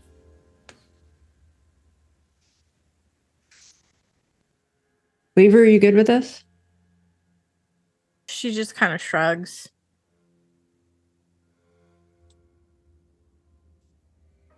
Okay. So the plan is to wait a little bit, and then you're going to go back and try and confront Maddie. Am I hearing that right? There's a lot of stuff that's going back and forth. Storage unit for me. And Okay. then if we see The Maddie, basement. Okay, sure. Okay, so I think when would we you? should try and schedule like an appointment with Maddie. Like maybe try and interview her off like the building, like out of the building. What do you guys think? I think the covers might be gone at this point if if the Starretts have notified local PD is there, that like I don't know that we should keep using Ray. Ray is super capacity? gun shy at this point. Like she's does not even want to kind of be within a block of the building and is willing to go because it's fucking Ronnie. I think if we were going to take her, it would be like almost like stalking her from like work kind of a thing and trying to like grab her. or just talk to her at work. We don't need to immediately go to. I was not advocating killing a child. I'm also not advocating assassinating Maddie. Well, Ray is like fully on board for like assassinating Maddie. I think that's her thing. It's like I have no idea if it'll work, but you could Okay, easily so follow try her to talking work first. or whatever, and then do an impromptu. no, interview, of course. whatever. I think that is what I am going to do. But it's very clear to all of you that is what Ray has on her mind. Do these I don't know how she's connected, but she's connected, and we need to get rid of her.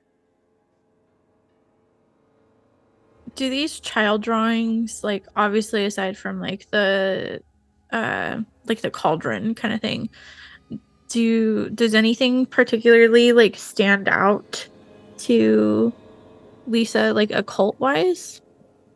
You tell me. I mean, occult wise, they're kids' drawings, so Yeah.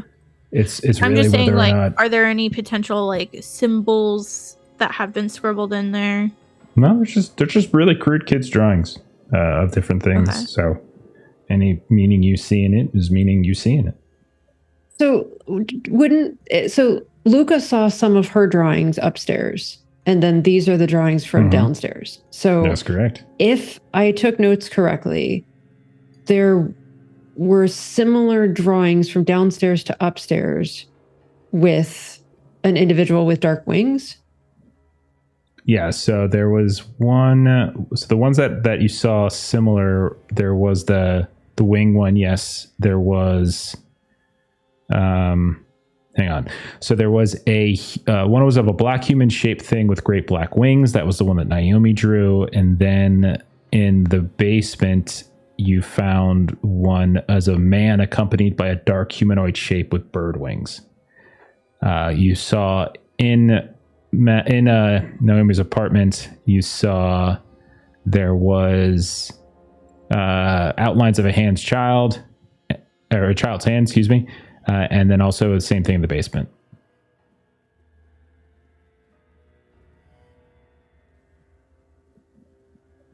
So that's like the most that we have in terms of like kind of similarities between what we assume to be William's drawings and what we assume to be Naomi's drawings. Yeah, so I mean, I'll give you the inventory again if you want. Naomi, there was the humanoid shape with great black wings, a very fat woman floating in a pool, and a crying woman. So she referred to them as like the crying lady, an angel, and a hungry lady. There was a dog that was doggy paddling in water. There's a van with a colorful logo on top of a stick figure with X's for eyes. There was That's a woman Frank. standing next to a bridge waving at cars, but the water line was drawn above the cars. There were several outlines of a child's left hand. There was a boy with a sad look on his face lying in bed surrounded by 3 women. There's a very good picture of a black and white cat, and there were some very poor pictures of very mean-looking cats. And then the ones from the basement that were signed mostly by William Dodge.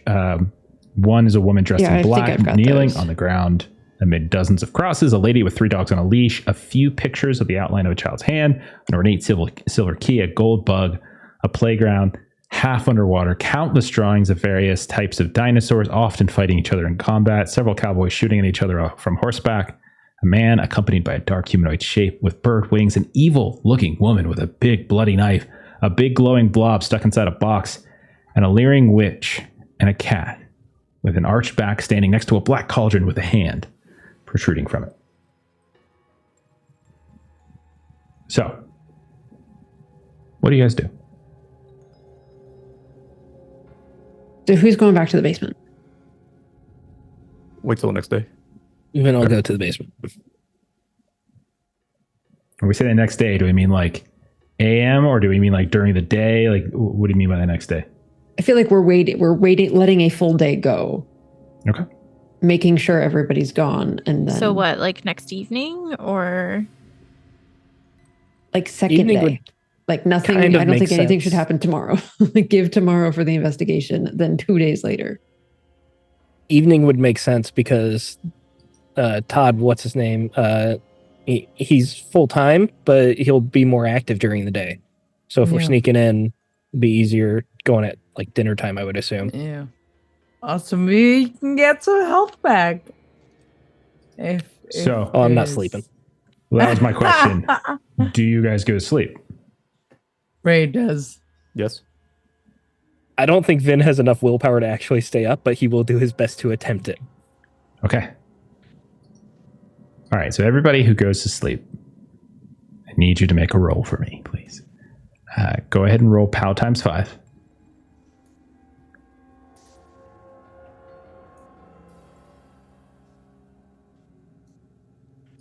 Let me Failed with know 76. how you do.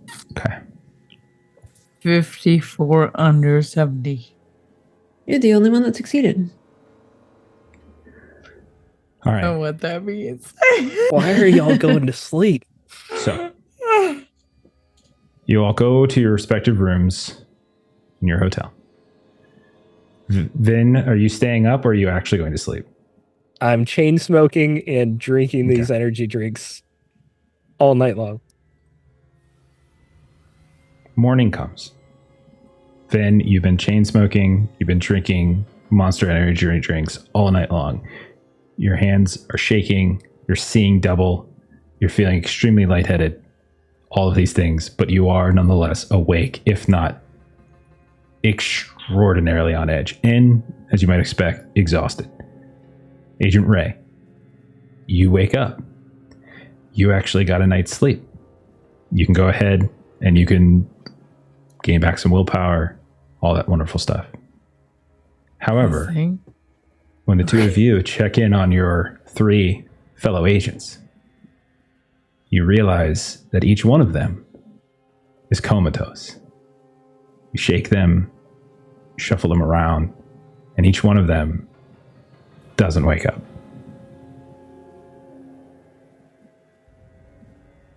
And while you sit there thinking that, I'm going to say thank you to Tabletop Hazards for the raid. And I'm also going to say that's where we're going to end for tonight, unfortunately. And we'll pick up on that in a couple weeks. Oh, Right. for goodness sake. Okay, sorry, Tabletop Hazards. Thank you for the raid. We've been going for 3 hours. We were about ready to end. I was looking for a good spot, but we had a really long and fun conversation, so I just kind of let them go. Okay, so 3 of you Oh, did not wake up. man. And next time, I will tell you what you dreamed If about. we even wake up. Oh, Some Right? of you. Some of you might. Some of you might not. We'll see. I'd like to get with you, Jeff, in between because the Ooh, rules for hell yeah. exhaustion do say an exhausted agent loses 1d6 willpower, and I've Okay. only got 1 willpower.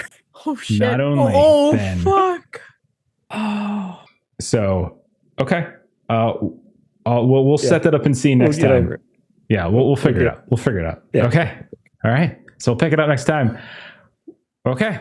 And next time I'm pretty sure will be the final episode of this scenario, one way or the other. We'll see how it goes. Put the hell in a handbasket so fast. Oh my gosh. Ray's gonna like murder a woman and go to jail. I think is what's gonna happen. I did not expect to be like either I've got to the hold my tray woman back. or everybody else in the building, and like that's her thought process. Yeah.